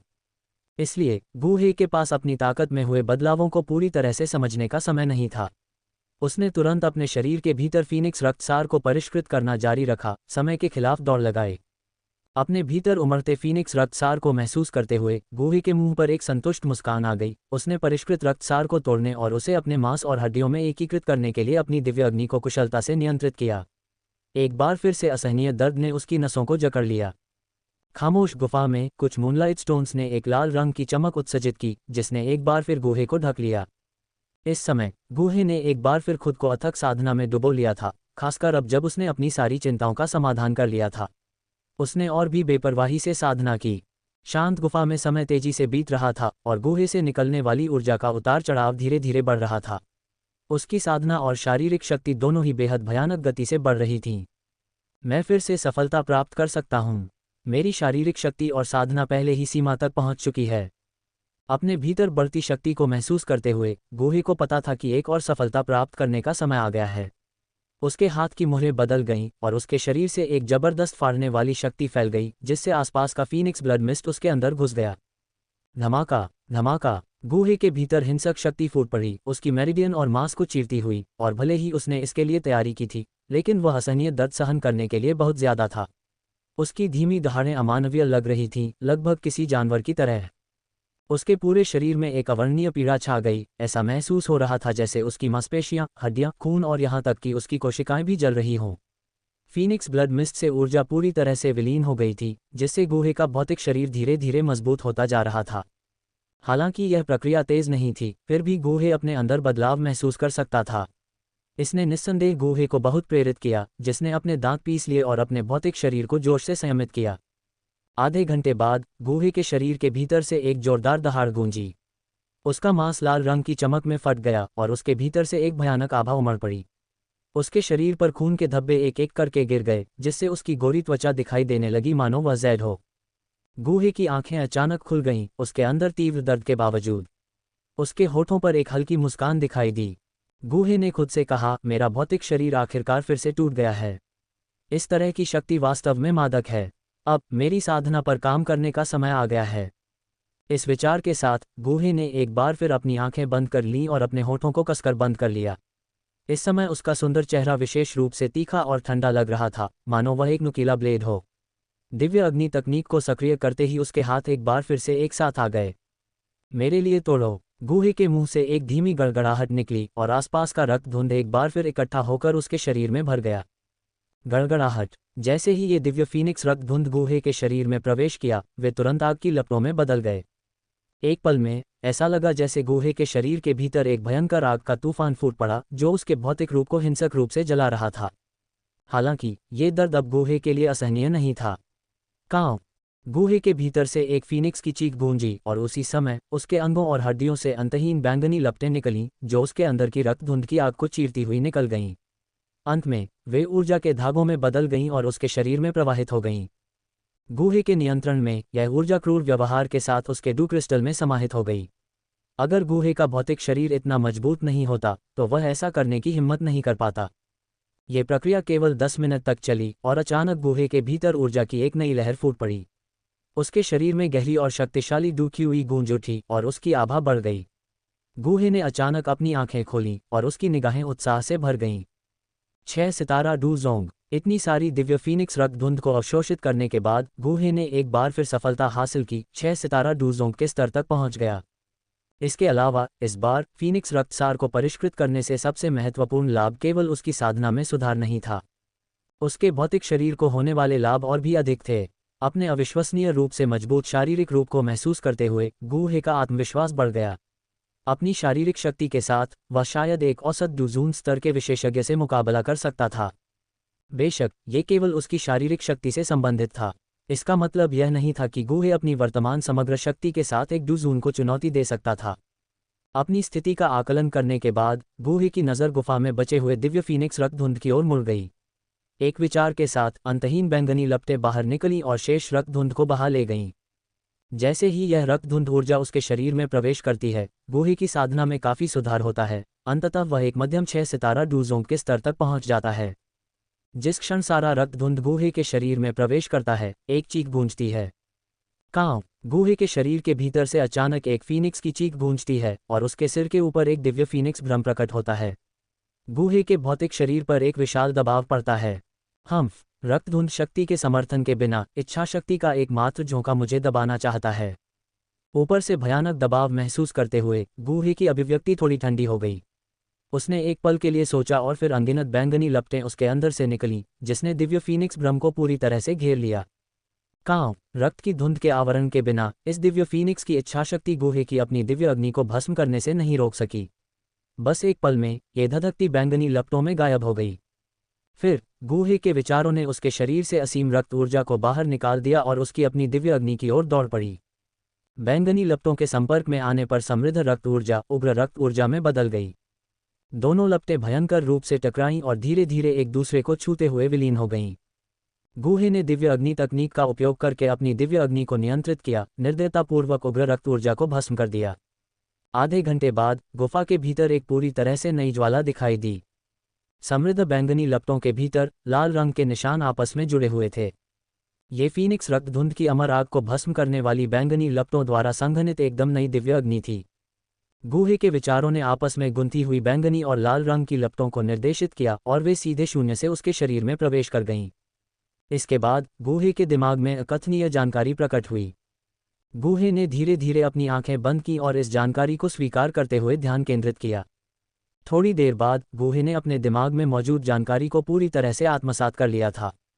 अमर अग्नि में निर्वाण की शक्ति थी। यह मरने के बाद पुनर्जन्म ले सकती थी और खोए हुए अंगों को भी पुनर्जीवित कर सकती थी। जैसे ही गुहे की दिव्य अग्नि ने अमर अग्नि को भस्म किया, उसने निर्वाण की इस शक्ति पर नियंत्रण प्राप्त कर लिया। गुहे ने धीरे धीरे अपनी आंखें खोलीं। उसकी दाहिनी आंख बैंगनी चमक रही थी और उसकी बाईं आंख लाल रंग की चमक रही थी। फिर बैंगनी और लाल रंग धीरे धीरे फीके पड़ गए, जिससे गुहे की आंखों में एक उत्साहित चमक दिखाई दी। प्राचीन फीनिक्स के रक्त से संघनित इस अमर अग्नि में वास्तव में निर्वाण की शक्ति का एक निशान था। निर्वाण के प्रभाव के बारे में सोचकर गुहे और भी अधिक उत्साहित हो गया। ये वाकई आश्चर्यजनक था। खोए हुए अंगों को फिर से जीवित करना, निर्वाण के माध्यम से पुनर्जन्म, ये लगभग अमर होने के बराबर था। एक विचार के साथ गुहे ने अपनी डुक्यूई को अपनी हथेली में एक ब्लेड में संघनित किया और अपनी बांह को काट दिया। एक पल में गुहे की बांह पर एक घाव दिखाई दिया और लाल रक्त बह निकला। लेकिन अगले ही पल घाव पर उग्र रक्त ऊर्जा की एक किरण प्रकट हुई। इस उग्र रक्त ऊर्जा के प्रभाव में घाव तेजी से बंद हो गया। बस एक पल में ये पूरी तरह से ठीक हो गया और निशान का कोई निशान नहीं बचा। ये दृश्य देखकर गुहे की आंखें आश्चर्य से चमक उठीं। अमर अग्नि वास्तव में अपने नाम के अनुरूप थी। गुहे अब लगभग अमर शरीर के बराबर था। खोए हुए अंगों को पुनर्जीवित किया जा सकता था। भले ही वह मर गया हो, वह निर्वाण के माध्यम से पुनर्जन्म ले सकता था। बेशक इन उपलब्धियों को हासिल करने के लिए बहुत बड़ी कीमत चुकानी पड़ती। इसमें बहुत ज़्यादा ऊर्जा खर्च होती और साधना में भी बाधा आती। लेकिन निर्वाण के जरिए पुनर्जन्म की शक्ति की तुलना में ये लागत नगण्य थी। इसके बाद गुहे ने अभी तक नहीं मरने वाली आग की क्षमताओं के कई और परीक्षण किए और उसके दिल में उत्तेजना धीरे धीरे कम हो गई। वह शांत हो गया और उसकी आभा स्थिर हो गई। मैं 7 दिनों से एकांत में हूँ, अब वापस जाने का समय है। गुहे धीरे से खड़ा हुआ और गुफा से बाहर चला गया। इन 7 दिनों में गुहे 3 सितारा डूजोंग से मध्यम 6 सितारा डूजोंग में आगे बढ़ गया था। उसके भौतिक शरीर की ताकत में भी जबरदस्त बदलाव आया था, जो पहले से कम 10 गुना ज्यादा मजबूत था। गति में ये सुधार निर्विवाद रूप से तेज था। बेशक इस प्रक्रिया के दौरान गुहे ने बहुत ज्यादा पीड़ा भी सहन की थी। इस समय गुफा का प्रवेश द्वार खाली था। जियोजिन पहले ही जा चुका था।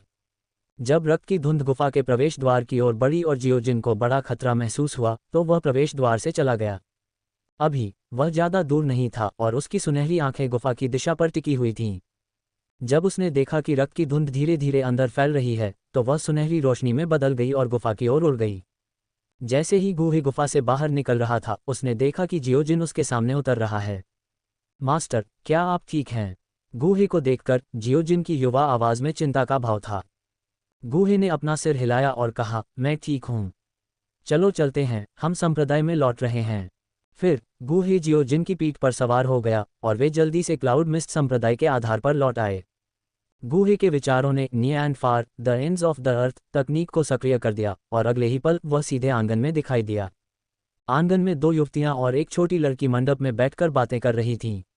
अचानक एक आकृति के प्रकट होने से तीनों लोगों का ध्यान तुरंत आकर्षित हो गया।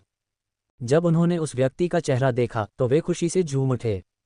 गुरु, ये गुरु है, आप एकांत से बाहर आ गए हैं। गूहे को देखकर जियाओ जियान और किंगलिन उत्साह से दौड़े। नालन यानरान एक कदम पीछे चले गए, एक पल के लिए हिचकिचाए और फिर गूहे के सामने खड़े होकर चिल्लाए, गुरु। गूहे के उतरते ही उन्होंने तीनों लोगों की उपस्थिति को महसूस किया। उन्हें आश्चर्य नहीं हुआ और उन्होंने मुस्कुराते हुए कहा, आप सभी यहाँ हैं। मैं इन दिनों एकांत में हूँ। क्या आप अपनी साधना में मेहनती रहे हैं? गूहे ने मुस्कुराते हुए पूछा। ये सुनकर जियाओ जियान और किंगलिन ने अपना सिर हिलाते हुए कहा, गुरु, हम सुस्त नहीं रहे हैं। नालन यानरान एक पल के लिए हिचकिचाया और फिर कहा, नहीं। गूहे मुस्कुराया और फिर अपनी नज़र नलन यानरान की ओर घुमाते हुए धीरे से बोला, यानरान, तुम सही समय पर आए हो। पिछली बार मैं अभी भी तुम्हारे 2 स्वागत उपहारों का ऋणी हूँ, है न? तुम्हें संप्रदाय के नेता ने ले लिया था। इस बार मैं तुम्हारी भरपाई कर सकता हूँ। नलन यानरान क्षण भर के लिए स्तब्ध रह गई और फिर उसने कुछ सुखद आश्चर्य व्यक्त करते हुए कहा, धन्यवाद गुरु। इस अवधि के दौरान नलन यानरान व्यावहारिक रूप से हर दिन इस प्रांगण में भागती रही थी। वह पहले से ही जियाओ जियान से परिचित थी और इस दौरान वह किंगलिन से और भी अधिक परिचित हो गई थी। एक बार डरपोक लड़की अब उसे अपनी बड़ी बहन के रूप में पहचानती थी और कम से कम उसकी उपस्थिति में उसके साथ सामान्य रूप से संवाद कर सकती थी। जियाओ जियान और किंगलिन से नलन यानरान ने सीखा था कि जब उनके गुरु शिष्यों को स्वीकार करते हैं तो वे उनके संप्रदाय की परंपरा के हिस्से के रूप में 3 स्वागत उपहार देते हैं, जैसे कि जियाओ जियान और किंगलिन को शामिल होने पर मिले थे। इससे नलन यानरान को अचानक अपने बारे में सोचना पड़ा। उस दिन ऐसा लगा कि उसके शिक्षक ने उसे केवल एक स्वागत उपहार दिया था। फिर उसने उस दृश्य के बारे में सोचा जहां यून यून उसे जल्दी से ले गया था और उसे अचानक पछतावा हुआ। उसके शिक्षक ने उसे सीधे ले जाया होगा, जिसका मतलब था कि गूहे को उसे शेष 2 स्वागत उपहार देने का मौका नहीं मिला था। इससे नालन यानरान को असहायता का एहसास हुआ। ऐसा नहीं था कि नालन यानरान गूहे के हाथों में खजाने से ईर्ष्या करती थी। ये सिर्फ इतना था कि जियाओ जियान से नालन यानरान ने सीखा था कि उपहार देने की उसकी शिक्षक की परंपरा में हमेशा एक अनुष्ठान के माध्यम से ऊर्जा का संचरण शामिल होता है। अनुष्ठान पूरा करने के बाद जियाओ जियान की साधना में उल्लेखनीय वृद्धि होगी। लियू लिंग द्वारा बताई गई जानकारी के साथ कि कैसे जियाओ जियान और किंगलिन की साधना आसमान छू गई थी, नालन यानरान ने तुरंत अनुमान लगाया कि यह उसके शिक्षक द्वारा किए गए इस संचरण अनुष्ठान के कारण था। इस बारे में सोचते हुए नालन यानरान को और भी अधिक पछतावा हुआ, क्योंकि उसे लगा कि उसने अपनी साधना को महत्वपूर्ण रूप से बढ़ाने का अवसर खो दिया है। हालांकि उसकी छोटी बहन ने उसे आश्वस्त किया कि भविष्य में उसका शिक्षक उसे हर महीने 3 पुरस्कार प्रदान करेगा और उन पुरस्कारों में एक संचरण अनुष्ठान होगा। नालन यानरान को अभी भी नुकसान की भावना महसूस हुई। जो लोग साधना का अभ्यास करते हैं वे अपनी शक्ति में सफलता पाने के लिए सबसे अधिक उत्सुक होते हैं। इतना बड़ा अवसर चूकने के बाद नालन यानरान असहज महसूस करने से खुद को रोक नहीं पाए। लेकिन उसने जो उम्मीद नहीं की थी वह ये था कि जब उसका शिक्षक प्रकट हुआ तो उसने उसे एक सुखद आश्चर्य दिया। वह वास्तव में 2 शेष स्वागत उपहारों की भरपाई करना चाहता था। इस समय नालन यानरान बेहद उत्साहित महसूस कर रही थी और वह वास्तव में चिल्लाना चाहती थी, शिक्षक अमर रहें। लेकिन जब उसने जियाओ जियान और किंगलिन को देखा जो उत्सुकता से भरी आंखों से वहां खड़े थे, तो वह उनकी बड़ी बहन के रूप में अपनी छवि बनाए रखना चाहती थी। उसने चुप रहना चुना, लेकिन उसकी आंखों में उत्साह छिपाना असंभव था। गूहे ने जियाओ जियान और किंगलिन को देखा जो उत्सुकता से भरी आंखों से वहां खड़े थे और कहा, ठीक है, तुम दोनों अभ्यास करने वापस जाओ। ठीक है। अपनी आंखों में निराशा के निशान के साथ जियाओ जियान और किंगलिन अपने अपने कमरों में लौट आए। गूहे ने फिर अपनी नज़र नलन यानरान की ओर घुमाए और धीरे से कहा, यानरान, मेरे सामने बैठो। अध्याय 147 घातक स्थिति। उद्धरण चिन्ह प्रश्नवाचक चिन्ह प्रश्नवाचक चिन्ह प्रश्नवाचक चिन्ह उद्धरण चिन्ह। घुटने टेको। गूहे के शब्दों को सुनकर नालन यानरान स्पष्ट रूप से हैरान थी। उससे समझ में नहीं आ रहा था कि गूहे का क्या मतलब था। हालांकि उसने जियाओई जियान से अनुष्ठान के माध्यम से ऊर्जा संचरण के बारे में सुना था, लेकिन उसे इसमें शामिल विशिष्ट चरणों के बारे में कोई जानकारी नहीं थी। गुहे के चेहरे पर गंभीर भाव देखकर नालन यानरान एक पल के लिए झिझकी और उस पर भरोसा करने का फैसला किया। वह धीरे धीरे गुहे के सामने आए और बैठ गई। गुहे ने उसे याद दिलाया, यानरान, मैं तुम पर ऊर्जा संचरण अनुष्ठान करने जा रहा हूँ। ये दर्दनाक हो सकता है, इसलिए तुम्हें इसे सहना होगा। ये सुनकर नालन यानरान का दिल दहल गया। क्या ये बहुत दर्दनाक होगा? नालन कबीले की बेटी होने के नाते नालन यानरान ने शायद ही कभी दर्द का अनुभव किया हो। गुहे से दर्द का जिक्र सुनकर उसे अवचेतन रूप से थोड़ा डर लगा। हालांकि जब उसने इस तथ्य के बारे में सोचा कि यह ऊर्जा संचरण अनुष्ठान उसकी साधना को महत्वपूर्ण रूप से बढ़ा सकता है, तो नालन यानरान की आंखों में दृढ़ संकल्प दिखाई दिया। ये बस थोड़ा सा दर्द है न? मैं इसे सहन कर सकता हूँ। मजबूत बनने के लिए थोड़ा दर्द कुछ भी नहीं है। इन विचारों को ध्यान में रखते हुए नालन यानरान ने अपना सिर उठाया और उसके सुंदर चेहरे पर दृढ़ संकल्प का एक संकेत दिखाई दिया। गुरु, कृपया आगे बढ़ें। यानरान दर्द से नहीं डरता। नालन यानरान के चेहरे पर दृढ़ संकल्प देखकर गुहे ने संतोष की भावना दिखाते हुए थोड़ा सिर हिलाया। अच्छा, मैं जल्दी करूंगा। फिर थोड़े चिंतित स्वर में उसने उसे याद दिलाया, यदि आप इसे बाद में सहन नहीं कर सकते हैं तो इसे मजबूर न करें, अन्यथा यह आपके मेरिडियन को नुकसान पहुंचा सकता है और लागत लाभ से अधिक हो सकती है। गुहे के शब्दों को सुनकर नालन यानरान की अभिव्यक्ति और भी गंभीर हो गई, लेकिन उसने फिर भी दृढ़ता से सिर हिलाया। शिष्य सावधान रहेंगे।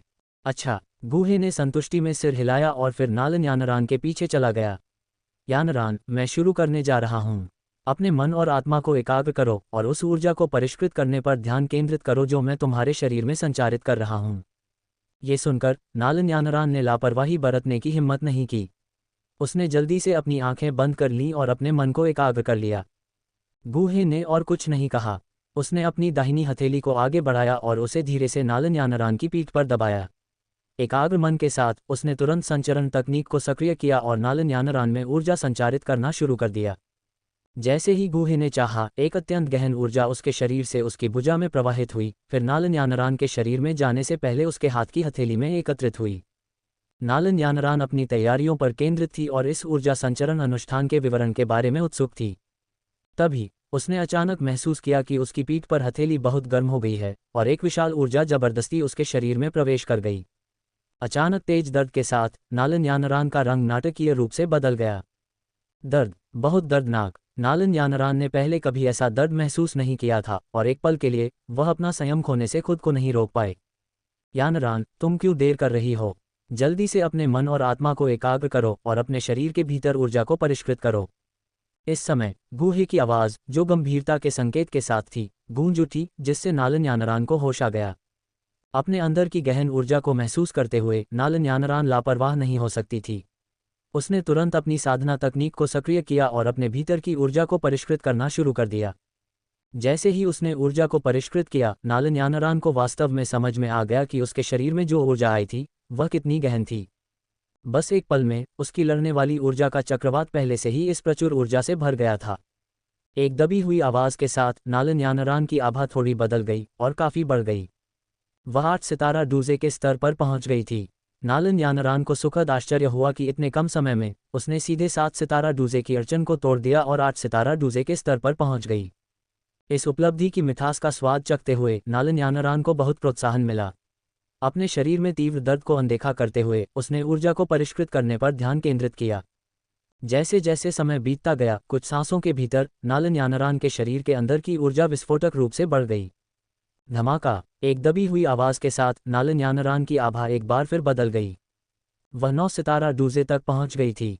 हालांकि इस समय नालन यानरान अच्छी स्थिति में नहीं थी। वह पसीने से भीगी हुई थी और उसका सुंदर चेहरा कुछ पीला पड़ गया था। स्पष्ट रूप से ऊर्जा संचरण की प्रक्रिया उसे बहुत पीड़ा पहुंचा रही थी। यदि उसकी साधना में सफलता नहीं होती तो नालन यानरान बहुत समय तक इसे सहन करने में असमर्थ रहती। नहीं, मुझे सहना ही होगा, मुझे आगे बढ़ना ही होगा। नालन यानरान की सुंदर आंखें दृढ़ संकल्प से चमक उठीं। लेकिन दुर्भाग्य से उसके शरीर में उसके मेरिडियन के फटने की अनुभूति ने उसे कुछ हद तक शक्तिहीन महसूस कराया। कुछ ही समय बाद नालन यानरान की आभा में एक और परिवर्तन हुआ। 9 सितारा डूजे का शिखर। गुरु, मैं इसे और सहन नहीं कर सकती। उसके मेरिडियन में फटने की कष्टदायक अनुभूति ने अंततः नालन यानरान को अभिभूत कर दिया। यदि वह सहती रही तो वह संभवतः बेकार हो जाएगी। इस समय वह अपनी सीमा तक पहुंच चुकी थी।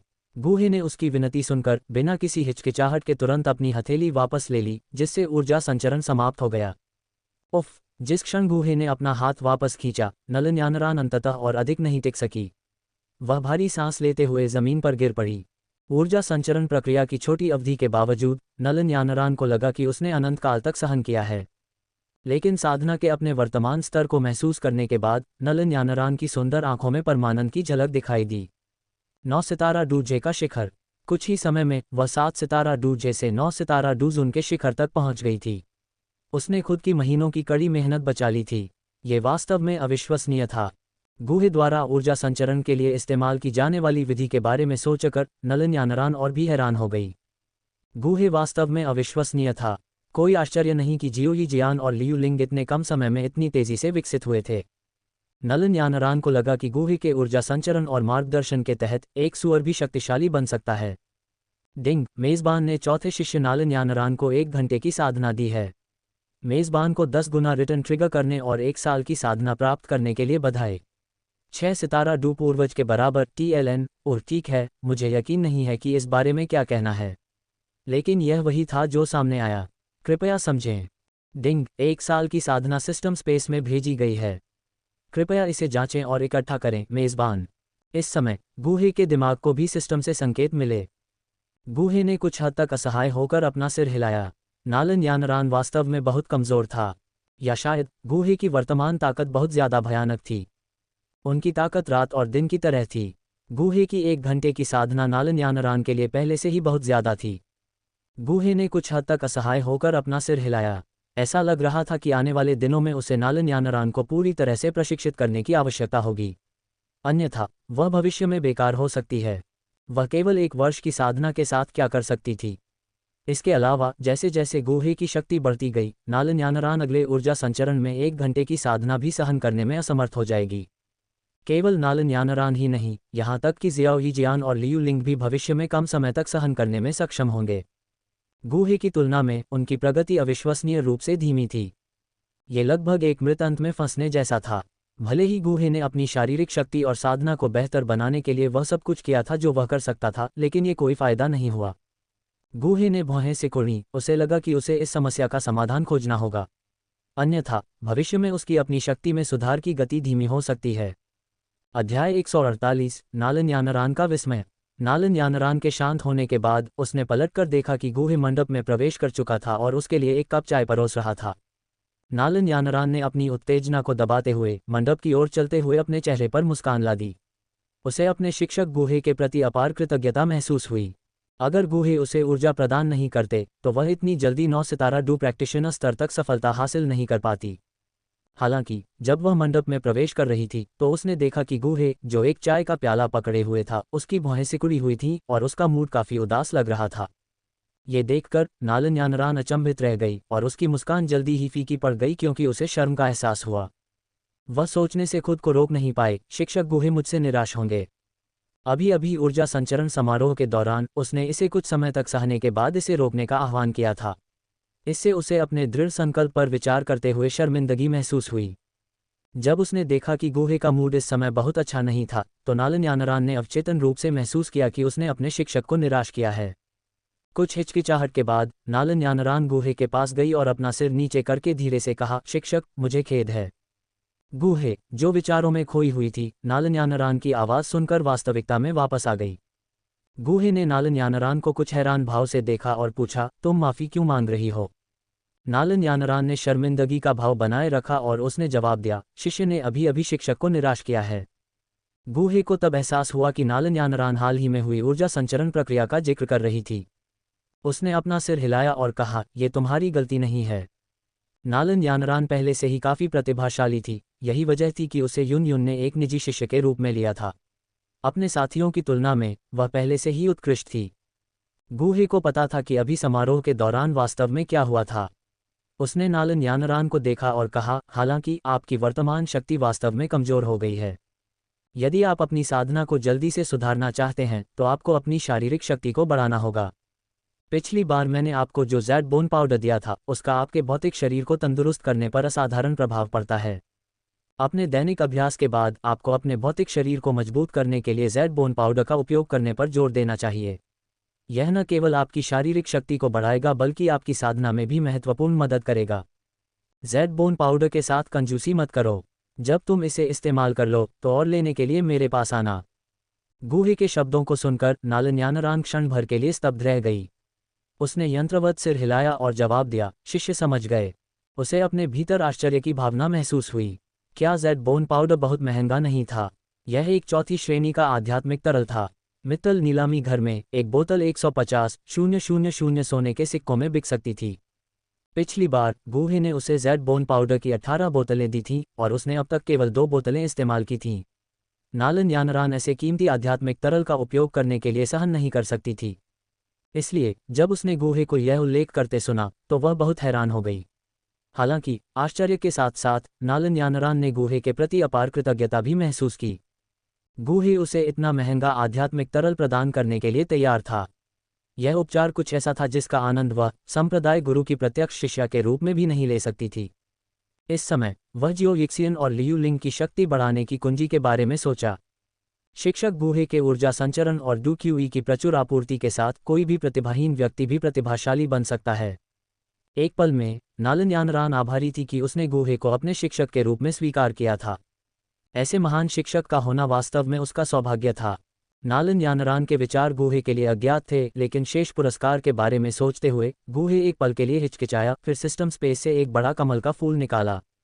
ये कमल का फूल लगभग 1 गज लंबा था और इसकी रंगीन पंखुड़ियों से एक धुंधला रंगीन डूक्यूई निकल रहा था। एक नज़र में ये कमल का फूल एक नक्काशीदार उत्कृष्ट कृति की तरह लग रहा था।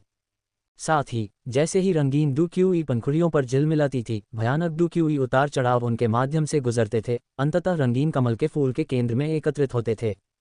ये कमल का फूल कोई और नहीं बल्कि 7 रंगों वाला संत कमल था जिसे गूहे ने मैजिक बीस्ट माउंटेन वैली में प्राप्त किया था।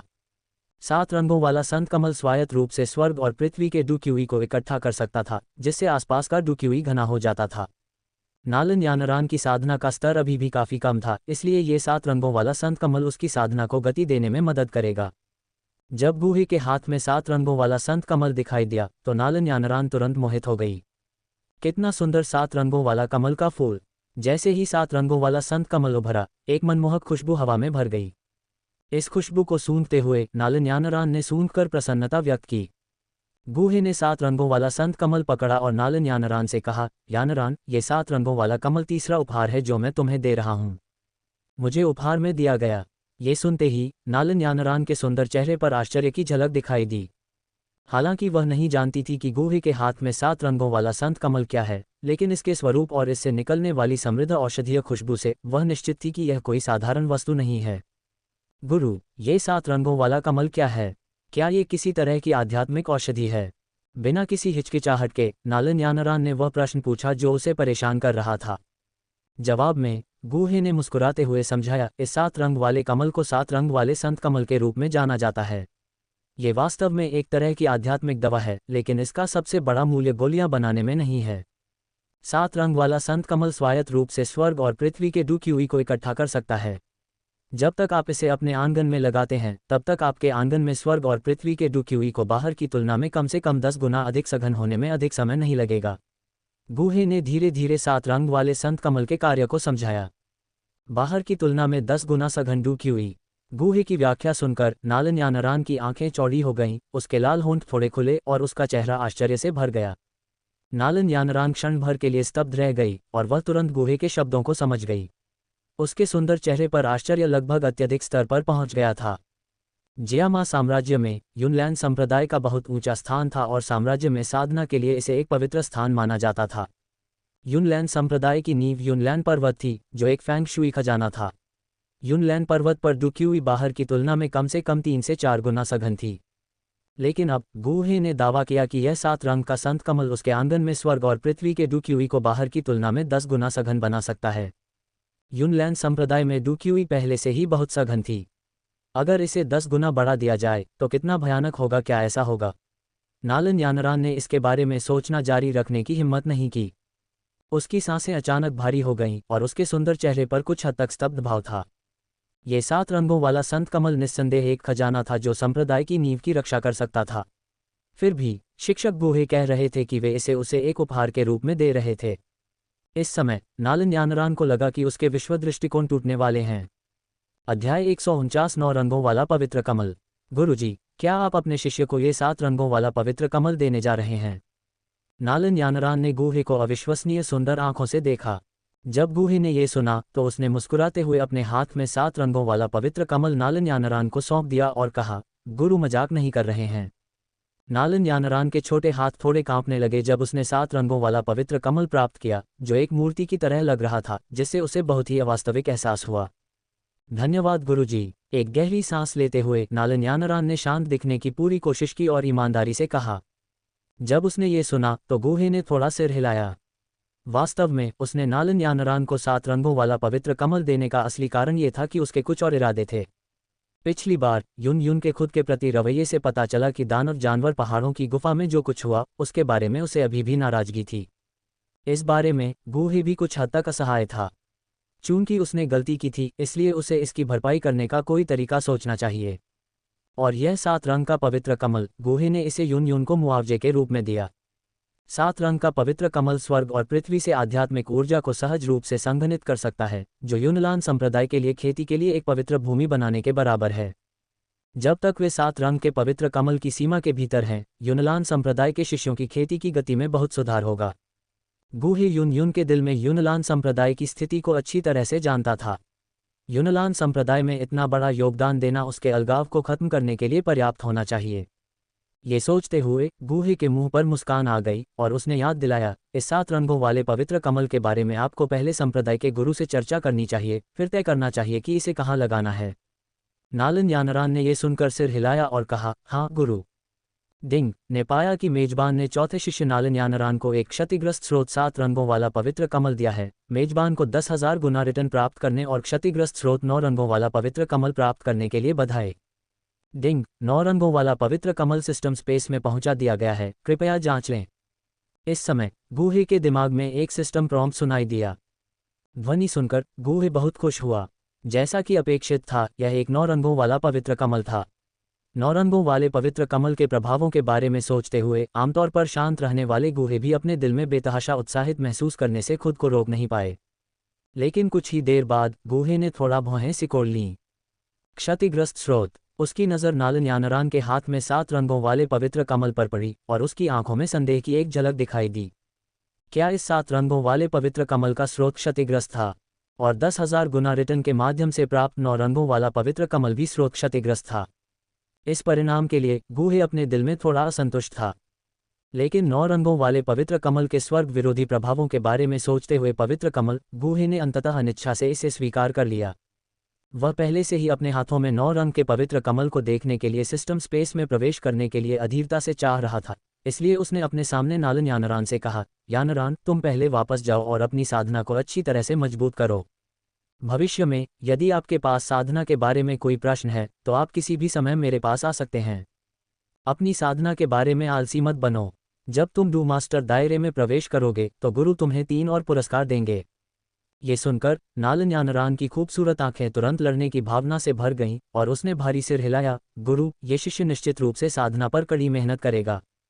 उसी समय नालन यानरान ने भी अपने दिल में अपने भौतिक शरीर को अच्छी तरह से संयमित करने का फैसला किया। इस बार के साधना प्रेरण समारोह ने उसे अपनी खुद की कमियों को समझा दिया। उसे एहसास हुआ कि केवल शारीरिक शक्ति को मजबूत करके ही प्रेरण समारोह में अधिक समय तक टिके रह सकते हैं और अधिक ऊर्जा को परिष्कृत कर सकते हैं। गूहे ने नालन यानरान को जाने देने से पहले कुछ और बातें बताईं। नालन यानरान के चले जाने के बाद गूहे के मन में एक विचार आया और वह तुरंत सिस्टम स्पेस में प्रवेश कर गया।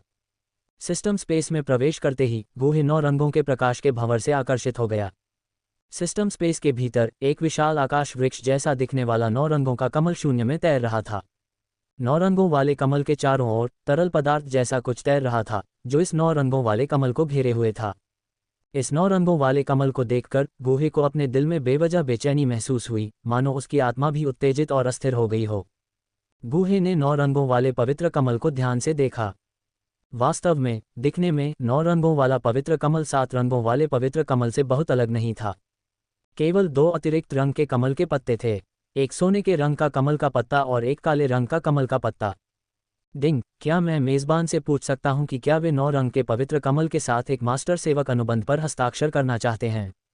जैसे ही गूहे की चेतना 9 रंग के पवित्र कमल के पास पहुंची, सिस्टम प्रॉम्प्ट धीरे धीरे उसके दिमाग में गूंजने लगा।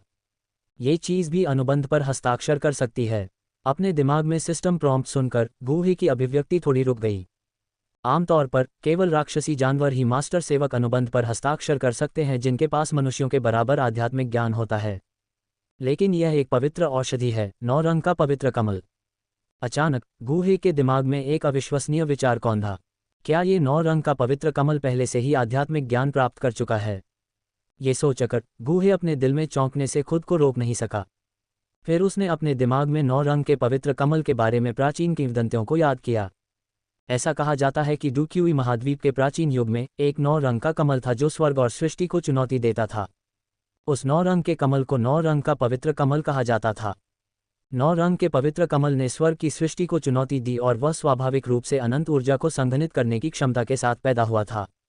जब ये प्राचीन युग में प्रकट हुआ तो इसने उस समय की कई शीर्ष शक्तियों को अपने ऊपर संघर्ष करने के लिए आकर्षित किया। संकट को भांपते हुए 9 रंग का कमल महत्वपूर्ण क्षण में 9 बीजों में बदल गया और शून्यता में भाग गया। हाँ, चूंकि 9 रंग का पवित्र कमल महत्वपूर्ण क्षण में 9 बीजों में बदल सकता था और भाग सकता था, इसलिए इसने पहले से ही आध्यात्मिक ज्ञान का कुछ स्तर प्राप्त कर लिया होगा। कम से कम ये सक्रिय रूप से संकटों को पहचान सकता था। इन विचारों के मन में कौंधने के बाद गूहे ने शून्य में 9 रंग के पवित्र कमल की ओर देखा और सिस्टम को आदेश दिया, सिस्टम स्वामी सेवक अनुबंध पर हस्ताक्षर करें। जैसे ही गूहे ने बोलना समाप्त किया, अचानक गूहे के शरीर से सिंदूरी रक्त की एक बूंद अलग हो गई और शून्य में 9 रंग के पवित्र कमल की ओर तैरने लगी। गूहे ने थोड़ा विराम लिया, थकान का एहसास हुआ क्योंकि रक्त उसके शरीर से अलग हो गया था। आध्यात्मिक रक्त निकालने का भी उस पर थोड़ा प्रभाव पड़ा। अगले ही पल रक्त की बूंद 9 रंग के पवित्र कमल पर गिर गई। भिन्न भिन्न उस क्षण 9 रंग का पवित्र कमल चमकदार 9 रंग की रोशनी के साथ खिल उठा।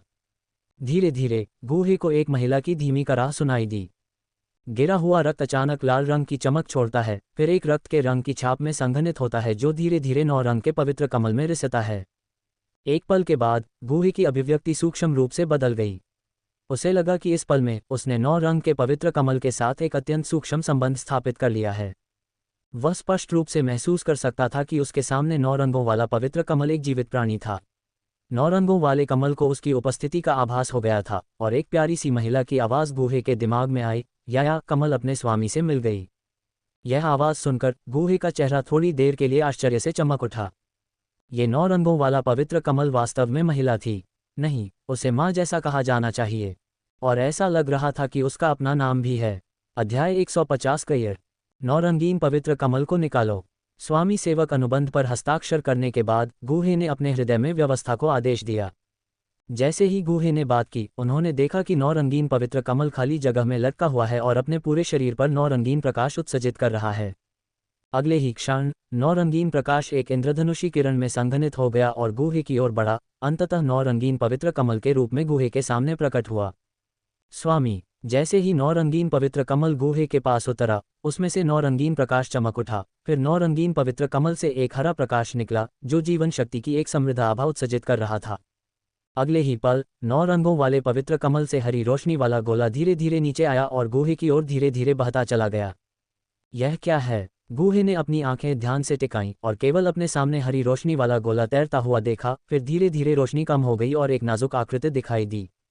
ये केवल एक हथेली के आकार की एक छोटी सी आकृति थी, लेकिन इसका रूप मनुष्यों से बहुत अलग नहीं था, सिवाय इसके कि इसके कान नुकीले थे और इसमें प्यारे छोटे फूलों की एक जोड़ी थी। उसकी त्वचा जैद की तरह शुद्ध सफ़ेद थी और उसके हल्के से मुड़े हुए बाल भी पन्ना हरे रंग के थे। उसके पीछे सिकाडा के पंखों जैसे सुंदर पंख थे जो हरे रंग के भी थे। यह एक परी है। गूहे ने अपनी आंखें चौड़ी की, अपने सामने छोटी सी आकृति को देखकर कुछ चकित हो गया। इस छोटी सी आकृति ने उसे अपने पिछले जीवन में कल्पित बौनों की याद दिला दी। और यह छोटी सी 9 रंगों वाले पवित्र कमल की परी थी। यो मास्टर, गले लगाओ। छोटी बच्ची ने अपनी पन्ना हरी आंखें झपकाईं और अपने कोमल छोटे हाथों को फैलाकर गूहे की ओर देखा। गले लगाओ। ये सुनकर गूहे थोड़ा चौंक गया। यो गले लगाओ, गले लगाओ। छोटी बच्ची ने मानवीय तरीके से सिर हिलाया, अपने मुंह से प्यारी आवाज़ें निकालीं। गूहे ने छोटी बच्ची के हथेली के आकार के शरीर को कुछ असमंजस में देखा। वह इतनी छोटी सी चीज़ को कैसे गले लगा सकता था? ये देखकर कि गूहे ने उसे गले लगाने के लिए अपने हाथ नहीं बढ़ाए, छोटी बच्ची ने पुकारा, जिससे उसके पीछे के पंख हल्के से फड़फड़ाने लगे और वह सीधे गूहे के सिर की ओर उड़ गई। तुम छोटी बच्ची। गूहे खुद को मुस्कुराने से नहीं रोक सका, उसे लगा कि इस छोटी बच्ची की आध्यात्मिकता भी बहुत ऊंची नहीं है, शायद केवल 3 या 4 साल के बच्चे की बुद्धिमत्ता के स्तर के बराबर है। छोटी बच्ची को उड़ते हुए देखकर गूहे खुद उसके पास झुक गया। छोटी बच्ची ने प्यार से कुक किया, फिर अपना कोमल छोटा हाथ गूहे के चेहरे को छूने के लिए बढ़ाया, मुस्कुराते हुए अपने छोटे चेहरे को यहाँ वहाँ रगड़ा। छोटी बच्ची के हाव भाव को देखकर गूहे के होठों के कोने थोड़े ऊपर उठे। किसी कारण से उसे लगा कि उसे एक बेटी मिल गई है, लेकिन यह एहसास बिल्कुल भी बुरा नहीं था। छोटी बच्ची ने पहले जिस नाम से खुद को परिचित कराया था, उसे सोचते हुए गूहे का दिल थोड़ा हिल गया और उसने मुस्कुराते हुए छोटी बच्ची को देखा और धीरे से कहा, छोटी कयर, क्या तुम मास्टर को बता सकती हो कि तुम्हारे पास क्या योग्यताएं हैं? ये सुनकर छोटी बच्ची थोड़ा हैरान हुई, फिर से प्यारी कूक करने लगी। गूहे की निगाहों के नीचे उन्होंने देखा कि छोटी बच्ची धीरे धीरे अपना कोमल छोटा हाथ आगे बढ़ा रही है, उसकी पीली हथेली में हरी रोशनी संघनित हो रही है। हरी रोशनी धीरे धीरे संघनित हुई और फिर एक गोल हरे मोती का रूप ले लिया। मास्टर, खाओ। फिर छोटी बच्ची ने अपने छोटे हाथों में हरे रंग का गोल मोती पकड़ा और उसे गूहे के होठों के पास लाकर आगे बढ़ाया। इसे खाओ। छोटे बच्चे के हाथों में हरे रंग का गोल मोती देखकर गूहे थोड़ा स्तब्ध रह गया। अपनी आत्मिक शक्ति के माध्यम से वह हरे रंग के गोल मोती से निकलने वाली तीव्र जीवन शक्ति को महसूस कर सकता था। गूहे को गूहे में बदलकर इस अंश का पूरा पुनर्लेखन किया गया है।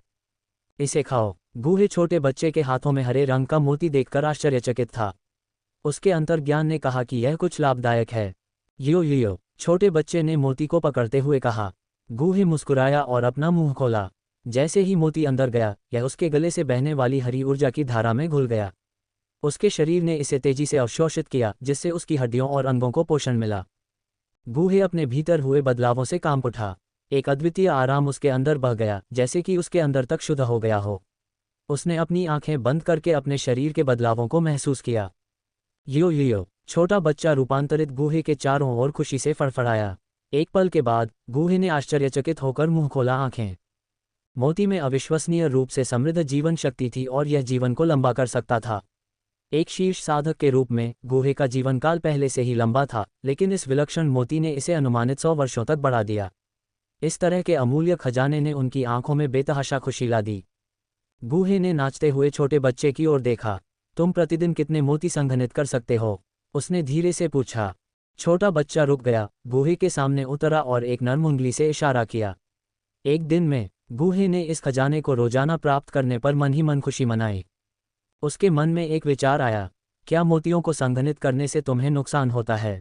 यदि ऐसा है तो गूहे इसकी अनुमति नहीं देगा, क्योंकि छोटे बच्चे की भलाई मोतियों की कीमत से अधिक है। नहीं। उसके सवाल पर मीठा जवाब आया। राहत महसूस करते हुए गूहे ने ठहाका लगाया और छोटे बच्चे के मुलायम गाल को थपथपाया। ये गुस्से से उसके बालों की ओर उड़ गया, विरोध में झूले की तरह बालों को पकड़ लिया। गूहे उसकी शरारत पर असहाय होकर हंसा। धीरे से उसे पकड़ते हुए उसने धीरे से कहा, अब से मैं तुम्हें कय य कहूंगा। कय य। उसने खुशी से उत्तर दिया, उसके सिर पर हाथ फिराया और अपना नया नाम स्वीकार किया। गूहे ने उत्सुकता से कय य की अन्य क्षमताओं के बारे में पूछा। कय य, क्या तुम्हारे पास कोई अन्य शक्तियां हैं?